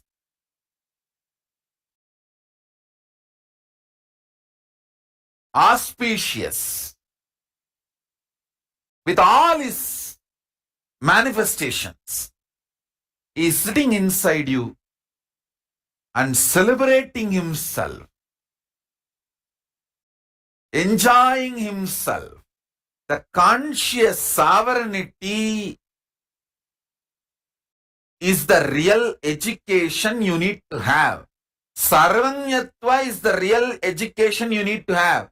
Becoming genius is the real education you need to have, not the facts, figures, numbers, details. All those things are going to be, all that system itself is going to be outdated.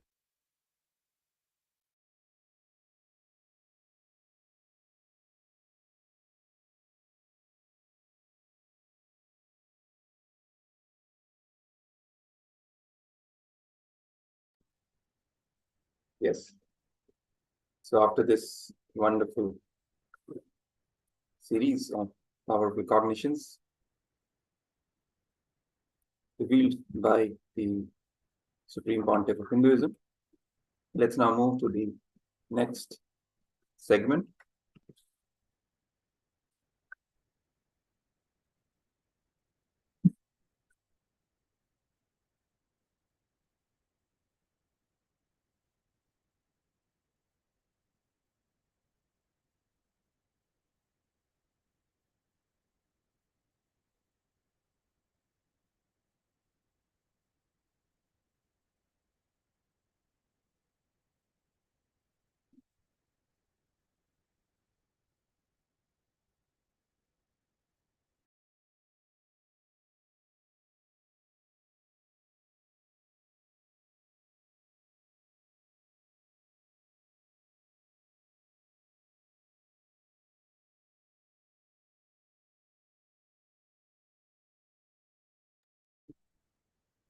So let's now do a small internalization exercise on the video that we just watched from the truths that Swamiji just revealed, very powerful truth of becoming genius and manifesting conscious sovereignty, raised from mediocre to genius.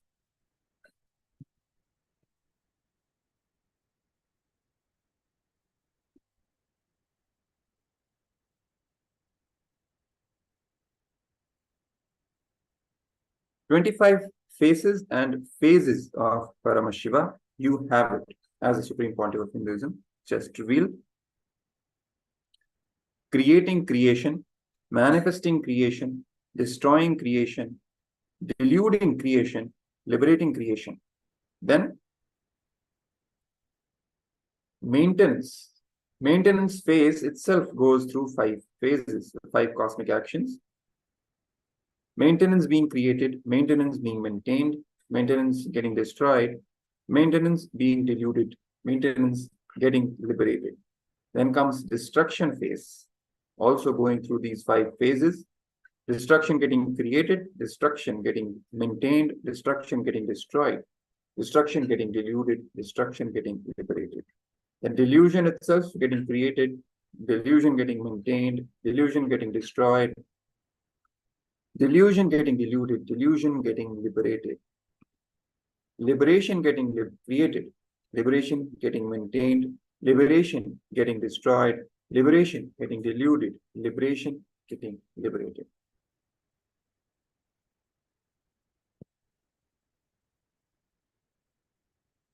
Recognizing this gives you conscious sovereignty. In your life, you are doing all these. Excuse me? Yes. Recognizing this gives you conscious sovereignty. In your life, you are doing all this 25. If you become Paramashiva of your macrocosm, you become Paramashiva of the microcosm, because both are one and the same. Ability to cognize this is geniusness.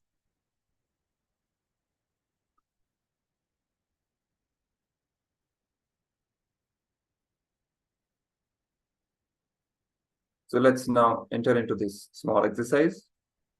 Decide to be conscious genius. Decide to have conscious sovereignty. Pen down how you are doing all this 25 in your life. Till you catch it, sit and pen down. Think through. This will make you most practical. Because as Swamiji also just revealed in the video, that this powerful cognition of conscious sovereignty, it's not that he's talking about some otherworldly benefits and all that. No, in your most practical life, practical situations, you will be manifesting the best and the best in each and everything. When you prioritize this in your life, when you prioritize achieving and manifesting conscious sovereignty and becoming a genius, this appetite, developing this appetite to be a genius, when you inculcate this appetite of being a genius in your life, you will manifest the best in this world as well. So the exercise, what you have to do is for you to catch how you are doing all these 25 actions, which we just described and which Swamiji explained as well. All these 25 phases and phases of Paramashiva, how you are doing this in your life. Until you catch, sit and pen down, think through. So let's now begin. Take some time, pen down. Take a piece of paper and pen down how you are doing each of these things, 25 actions in your own life, practical day-to-day life. Yes.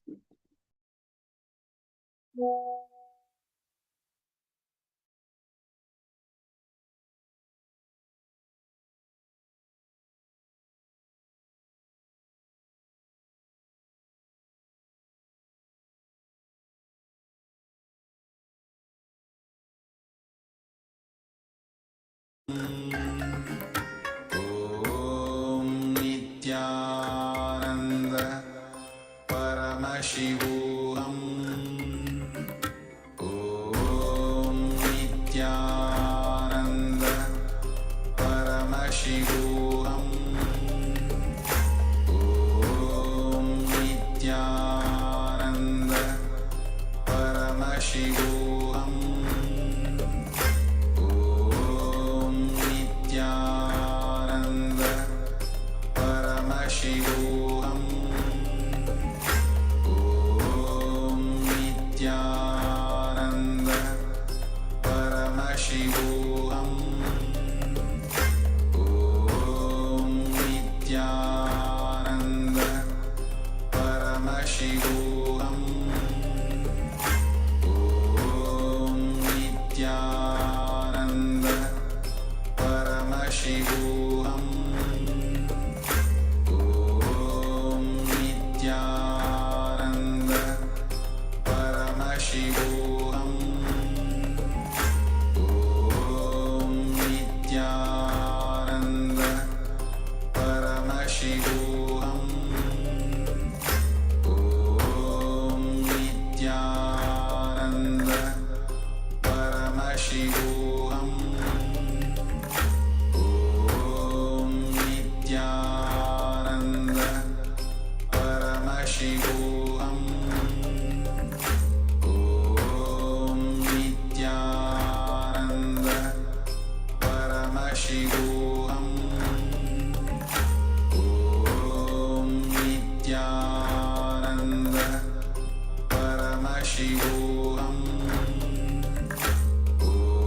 Om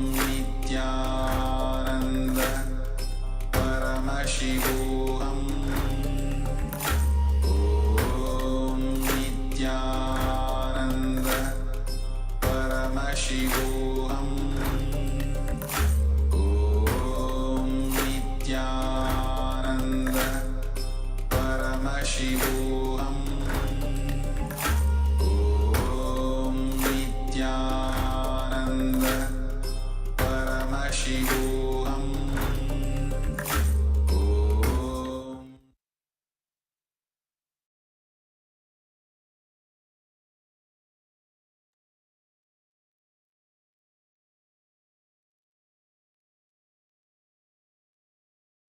Yes.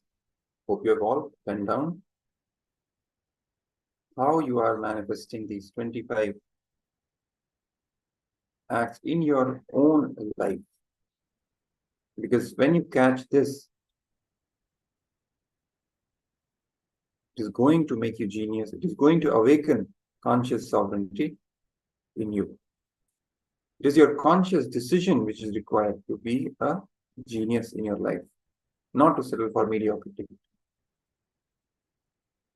but to aspire for the highest and seek the truth. And this will also make you most practical.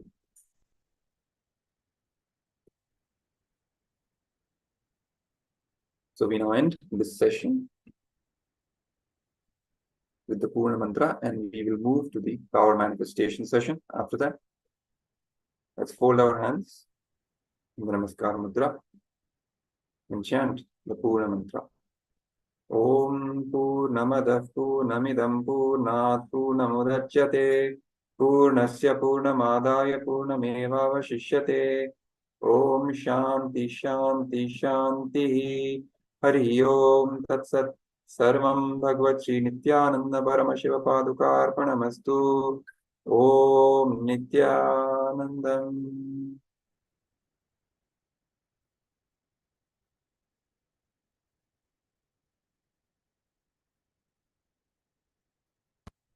So we will now be moving to the power manifestation session.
Yes. So let's begin the power manifestation round.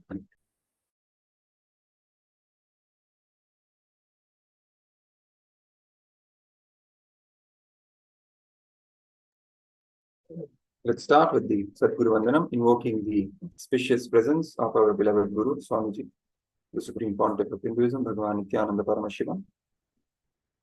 Nithyanandam Paramasukadam Kevalam Jnanamurtim Dvandvatitam Gagana Sadrisham Tattvamasyadilaksham Ekam Nityam Vimalamachalam Sarvadi Sakshi Bhutam Bhavatitam Triguna Rahitam Sadgurum Tam Namami.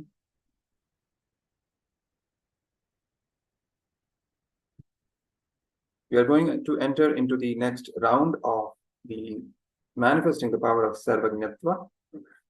But before we begin the power manifestation round, let's get our Living Enlightenment book and receive the powerful cognition from the book. Just remember, Swamiji, in your inner space and open a random page from the book, and you will see exactly what you need. Swamiji will reveal for you in this moment itself. So take a couple of minutes and receive your powerful cognition from the Living Enlightenment book. I will also be posting the link in case you don't have the Living Enlightenment book. I'll be posting the link for you to download your free copy now.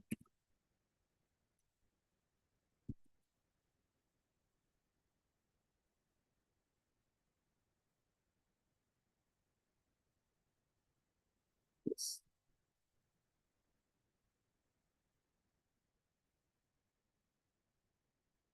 So let's now move to the power manifestation round. Turn on the video recording so that you can record your power manifestation and share it with other people as your Sakshi Pramana and their Pratyaksha Pramana. So they are also inspired to experience this in their own lives and get the superconscious breakthrough. and be initiated by the avatar himself, who is here for us, for the modern day humanity.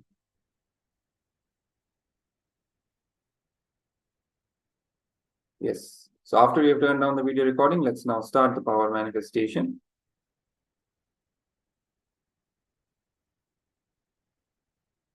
We will be scanning through the third eye, page number 222 of the Living Enlightenment book. Without looking at the book, without opening the book, just with the power of your third eye,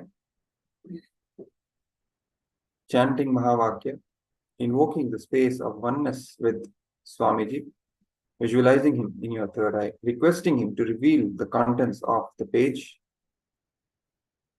222 of Living Enlightenment book. And then begin verbalizing whatever is being revealed through the third eye. After that, you can pen down what was revealed, or you can share in the chat window or the comments section of social media.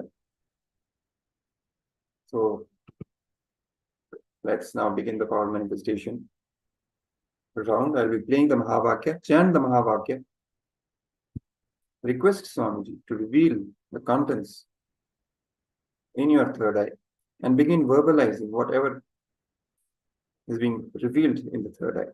You're going to scan the page number 222 of Living Enlightenment book. Describe as much detail as you can. It can be in the form of letters, words, it can be even pictures, shape, color, anything, anything. Swamiji can reveal the information in any form. It's up to you how you play and how much you continue to get involved in the power manifestation. As much detail is revealed, that much you can keep verbalizing. So let's now begin. Let's chant the Mahavakya.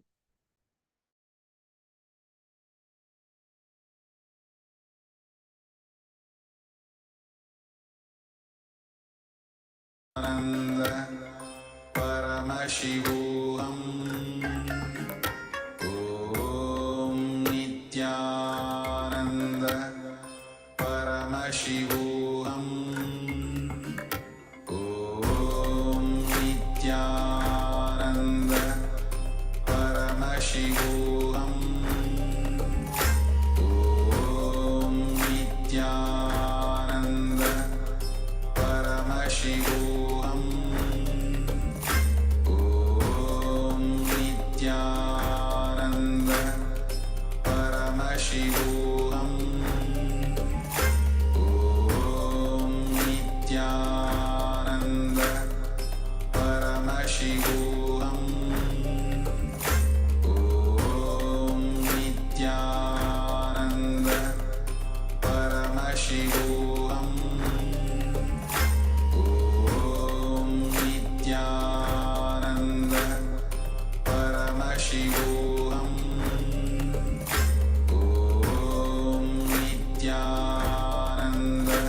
Nithyananda Paramashivoham Om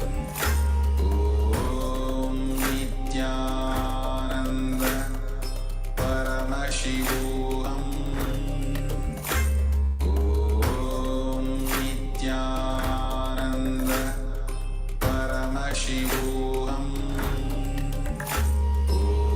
Om Nithyananda Paramashivoham Om Nithyananda Paramashivoham Om Nithyananda Paramashivoham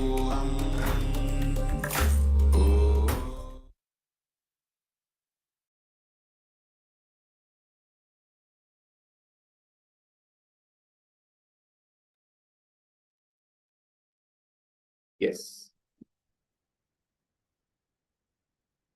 So now you can share in the comments section, you can share in the chat window what was revealed to you, what all details you saw in your third eye. You can put them down so that we can then verify. I will be showing you the actual page as well, so then you can verify. So you can put them down and then I can show it to you. Yes. So this is the actual page number 222 of the Living Enlightenment book. You can see and then match and verify how much of it you actually got right. It can be some words or some concepts that you must have got right.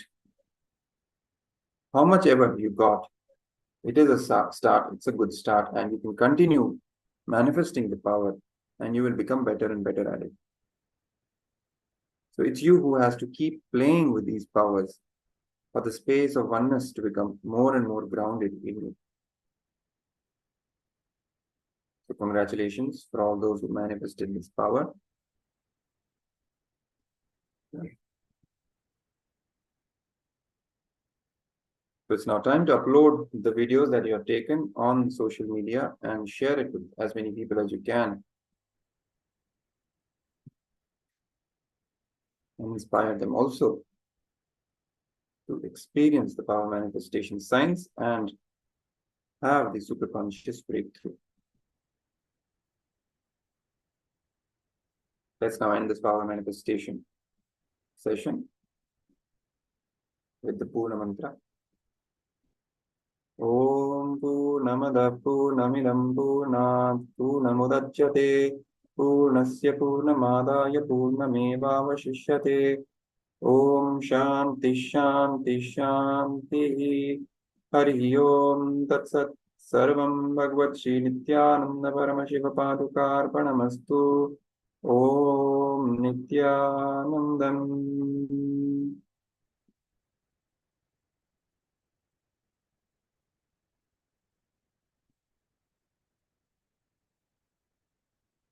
Yes. So now we will be moving to the next section, which is going to be another video series of short clips from the Supreme Pontiff of Hinduism.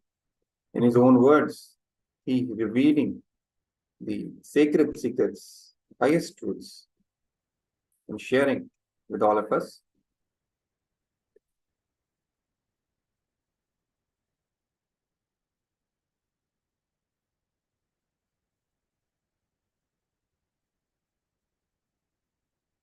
So the topic of this series of our information in this video is do Karna Dana Nyasa with Guruvak to remove the load of Sanchita Karma.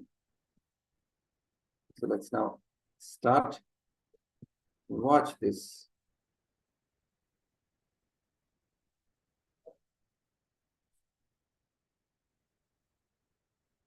video.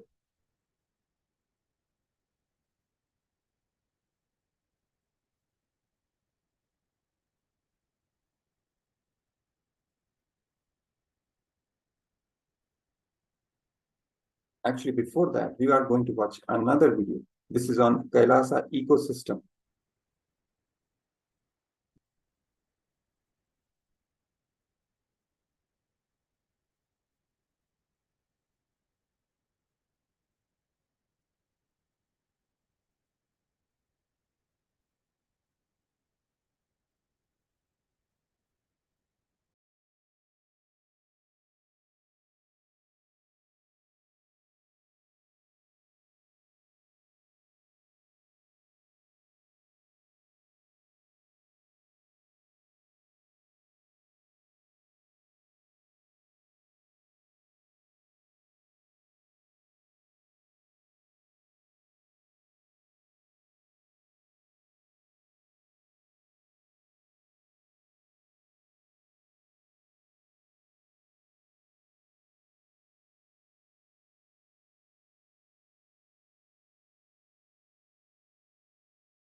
revive this enlightened civilization and build the nation Kailasa. There was a time we had 56 nations and 200 states and almost 1,700 samsthanas, provinces all over the world.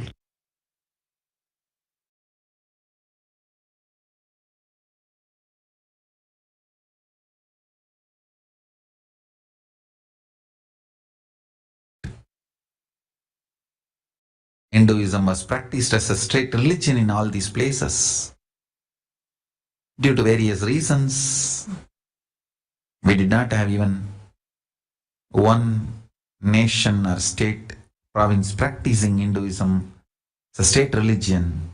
That's why Paramashiva has to assume the body. He himself has to manifest and revive the Kailasa, enlightened civilization, and the Hindu nation. Because this great enlightenment, science and everything need to be protected. Understand? If one generation, all these great judicial principles, dharma shastras, varnashrama dharma, and the cosmic constitution expressed in the Vedas, Agamas, and the social structure, legal structure, political structure, moral structure, explained in Veda, Agamas, and Hindu Dharma Shastras, if they are not practiced for 100 years, naturally they will get locked into libraries, and in next 100 years, they will be lost even from the libraries. That is what was happening for last 200 years. Almost 80% is lost. But we can't allow this last 20% to be lost. We need to make it as practical lifestyle. See, unless it is adopted in one place at least and demonstrated the greatness of the cosmic constitution expressed by Paramashiva in Veda, Agama, Hindu Dharma Shastras, Manusmriti, Yajnavalkya Smriti, Bharadwaja Smriti, in all these great Smritis, Paramashiva and his descendants, whatever they expressed, the legal system, political system, administrative system, judicial system, education system, all that need to be revived and lived. The enlightened civilization need to be revived and demonstrated to the humanity as Kailasa, the Hindu nation. Only then it can be kept alive.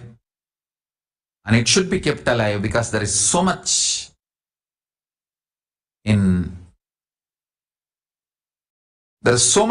revealed by Paramashiva and his descendants in Veda, Agama, Hindu Dharma Shastras need to be kept alive for the sake of humanity,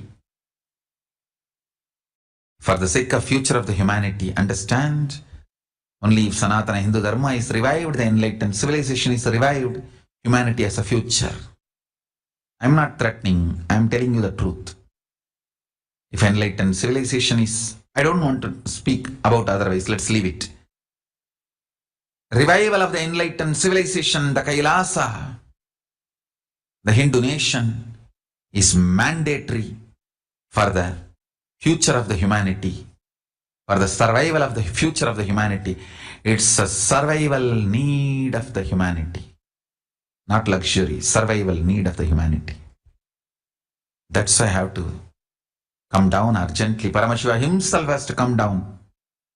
He did not have time to send some representatives, and he himself has to come down. He himself has to manifest through this being. Because revival of the enlightened civilization, Kailasa, the Hindu nation, is mandatory and survival need of the humanity. Beings in planet Earth and the universe.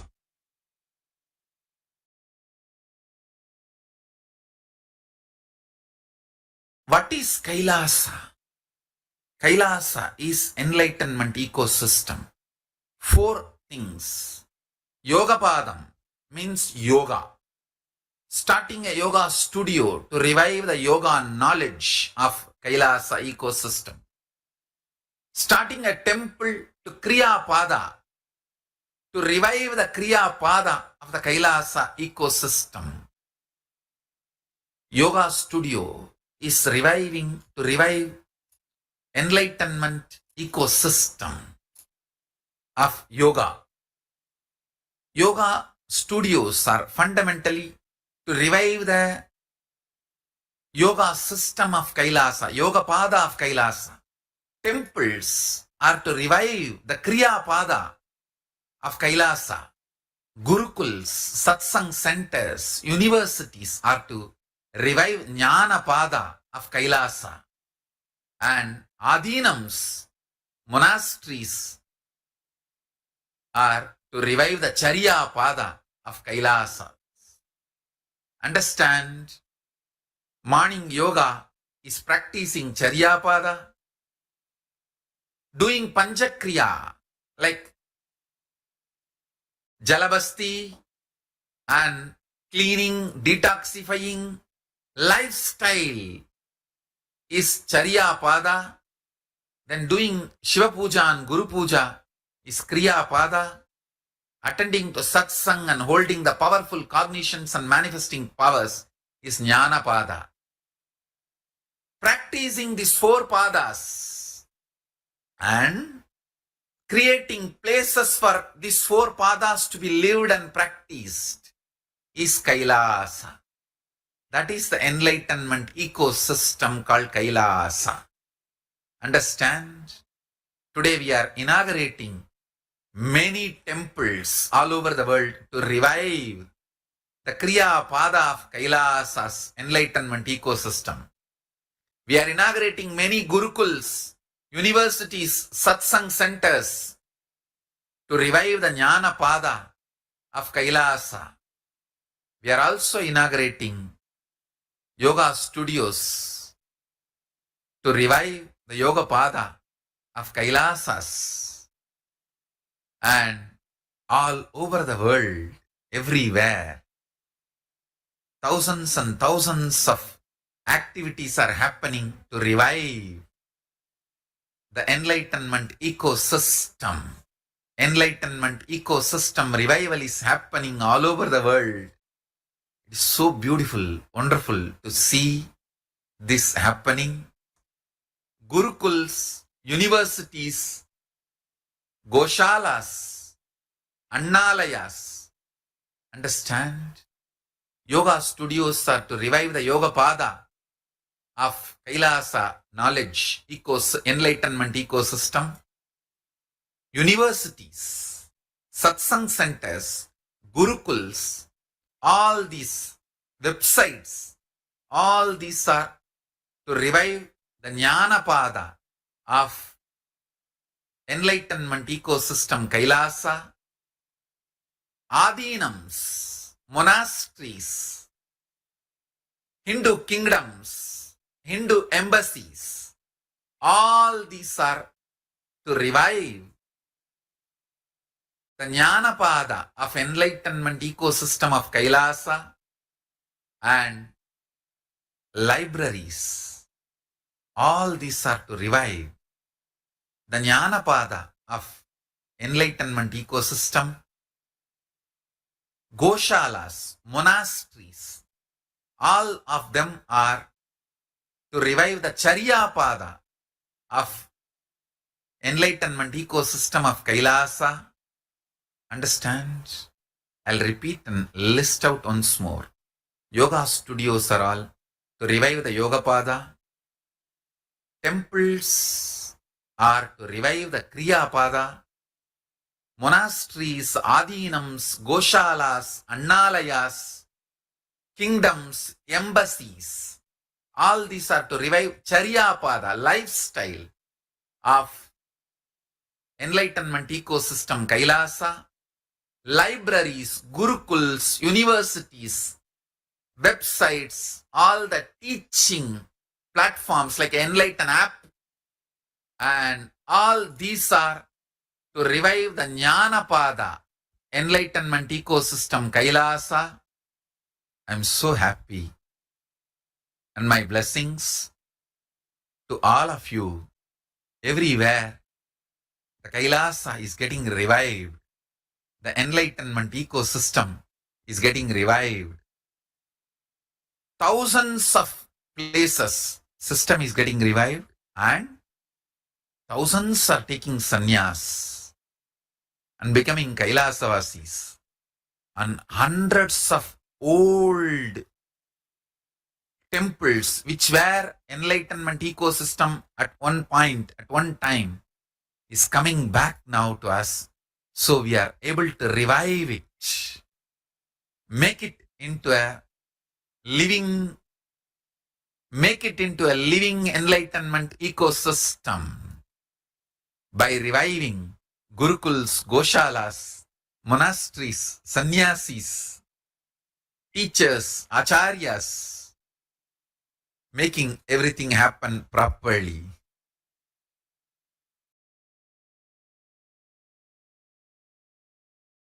Understand, I am standing for a complete integrated Hinduism. The Charya Pada, Kriya Pada, Yoga Pada, Jnana Pada. All four major dimensions of Hinduism,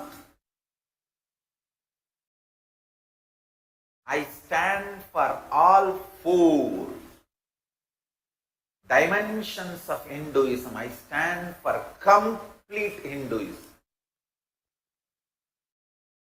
I represent complete Hinduism. I decided to revive complete Hinduism. I am Hindu revivalist. KAILASA is Hindu revivalism completely in all the dimensions of Hinduism, all the sampradayas, all the dimensions of Hinduism. The Hinduisms, one of the important aspects which need to be revived is Daivam Manushya Rupena. Hindus need to be given confidence about this great truth. Experientially, the cosmic beings land in Archavatara deities and can manifest through Nijavatara living incarnation. To give that experience to people day in and day out,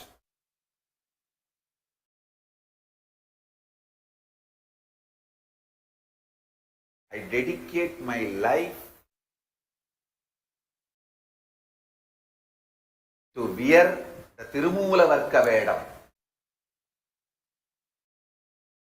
the Shiva Vedam, representing those cosmic beings and manifesting them. Surely manifesting them is a bliss. Manifesting them is a bliss, no doubt. But wearing all those jewelries, some darshans, I wear more than 11 or 12 kg heavy dresses and jewels all put together and stand 2 or 3 hours giving darshan in Bhava Samadhi. And these heavy jewels, not only heavy, they always scratch and damage the skin, body in multiple ways. But that is part of the Tyaga. Understand one thing. It is not luxury. It is Tyaga. These trolls and abusers need to understand Bhava Samadhi darshans are Tyaga, not luxury, not show.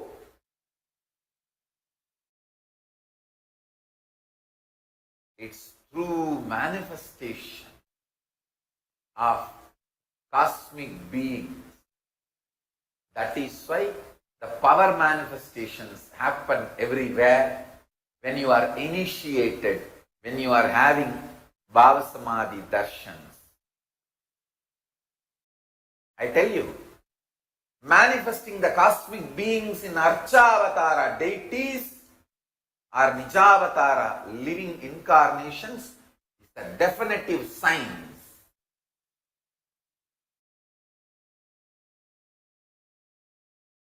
Now, because of the grace of Paramashiva and protection of Mahakala Bhairava, the KAILASA has happened. I am safe. I have a place where I have complete religious freedom, where I can revive Hinduism, introduce and revive the authentic Hinduism to Hindus first.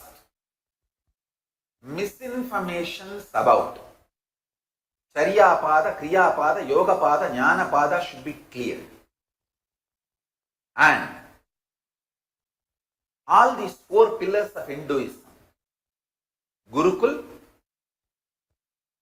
benevolent, autocratic, a visionary, should be the leader with democracy system for mass. Certain powers should be democratic, but the vision should be in the hands of benevolent, autocratic leader. And the third, Varnashrama Dharma. Fourth, a beautiful, large, joint family. I will revive these 4 and demonstrate it to the world, the original, authentic Hinduism and the success of the Hindu lifestyle, principles, everything. How it gives superconscious breakthrough as a natural lifestyle. See, once I create this kind of a lifestyle, you see, actually I was successful in creating the model, role model. My pilot study was successful in Adi Kailash. That is why the anti-Hindu cult and anti-Guru Hindu cult was not able to tolerate. They rushed with so much of speed and ganged up together and strangulated me and persecuted me and did everything they can. But fortunately for me, Paramashiva gave me the knowledge and clarity, and Kalabhairava gave, and Kalabhairava is giving me the protection. I am safe and I have a place now where I can do the manifestation of KAILASA perfectly and demonstrate it to the world.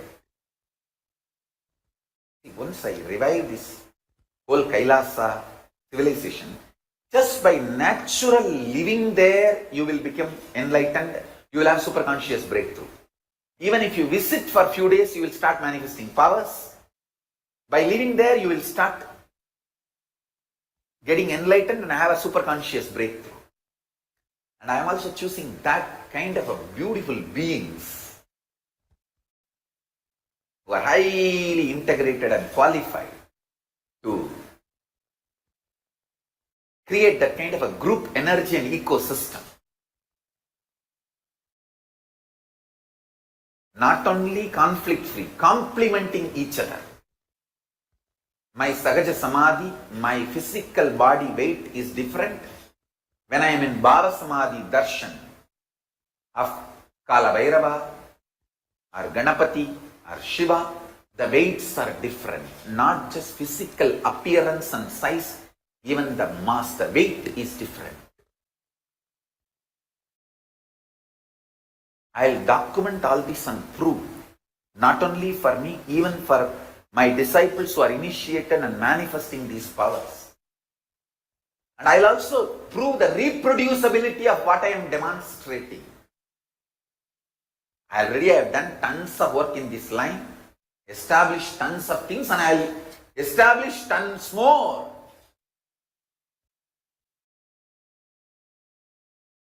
These are the purpose of reviving Kailasa.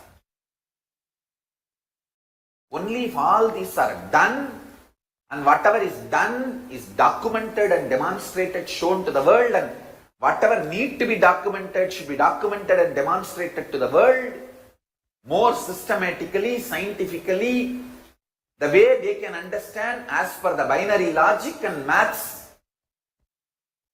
They will understand Hinduism is extraordinary, subtle, but definitive science.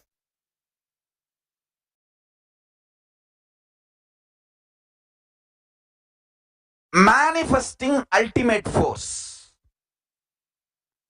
and conquering. Actually, you don't even need to conquer. If you can just play.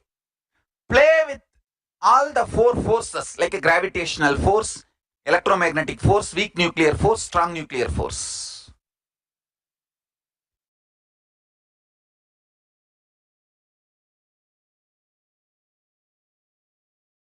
It's too simple, too easy.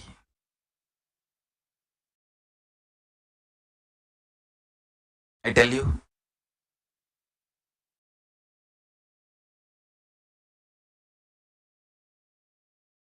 If you awaken yourself to Charya Pada, lifestyle of Kailasa, you will master gravitational force. If you awaken yourself to Kriya Pada, rituals of the Kailasa, you will master electromagnetic force. If you awaken yourself to Yoga Pada of Kailasa, you will master weak nuclear force. If you awaken yourself to power manifestation science, strong nuclear force, to power manifestation science, Jnana Pada of Kailasa, you will master strong nuclear force. Listen. Listen carefully. Building people around you who help you to constantly build a light being and the lifestyle of Kailasa is Charya Pada. That is all is the purpose of Sangha. People who give you wake up call in the morning and inspire you to do yoga and make you feel whole day light. People who inspire you to have a vegetarian lifestyle and Kailasa lifestyle. That's all is Sangha. People who inspire you to build more and more energy, life towards Kailasa is Sangha.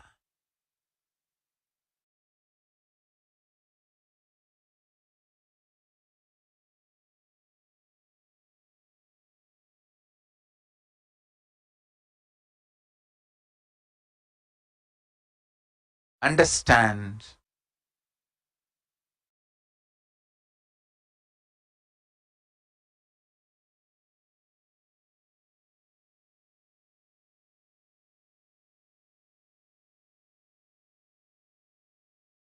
Life is all about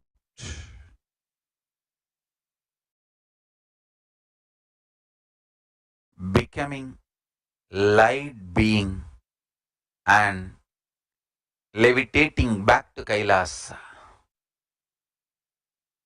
Zoom. That's it. Connecting back to Kailasa.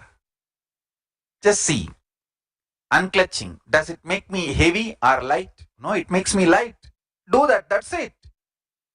Completion. Does it make me heavy or light? It makes me light. Do that. That's it. Prayer. Does it make me heavy or light? Light. Do that. That's it. Everyday puja. changes the very electromagnetic force you are living. It just hooks you to Kailasa.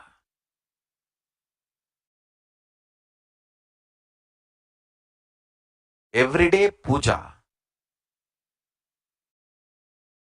a whole vibrational electromagnetic force changer, like a game changer. That 15-20 minutes, connect with Paramashiva. Know that he is real and he is alive and he is accepting your puja.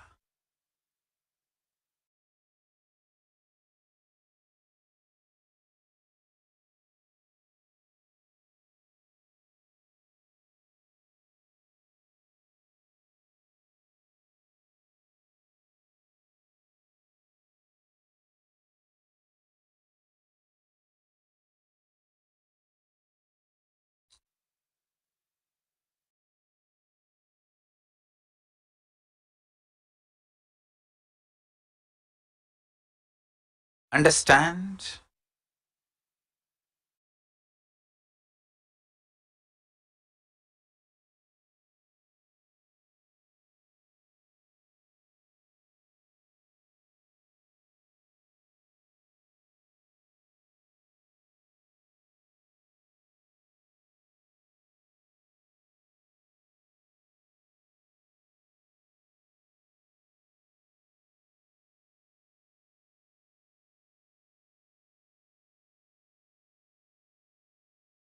Kriya.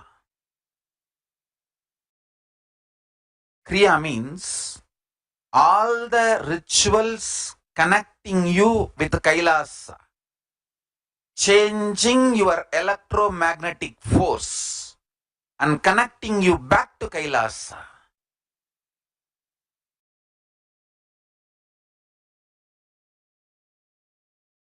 Implementing the first principle of consciousness-based life. Life positive attitude and aptitude in every level, every plane, every zone of life is revival of Kailasa. When I say Hinduism, I mean the greater science of life, greater science of consciousness, greater science of universe, greater science of cosmos.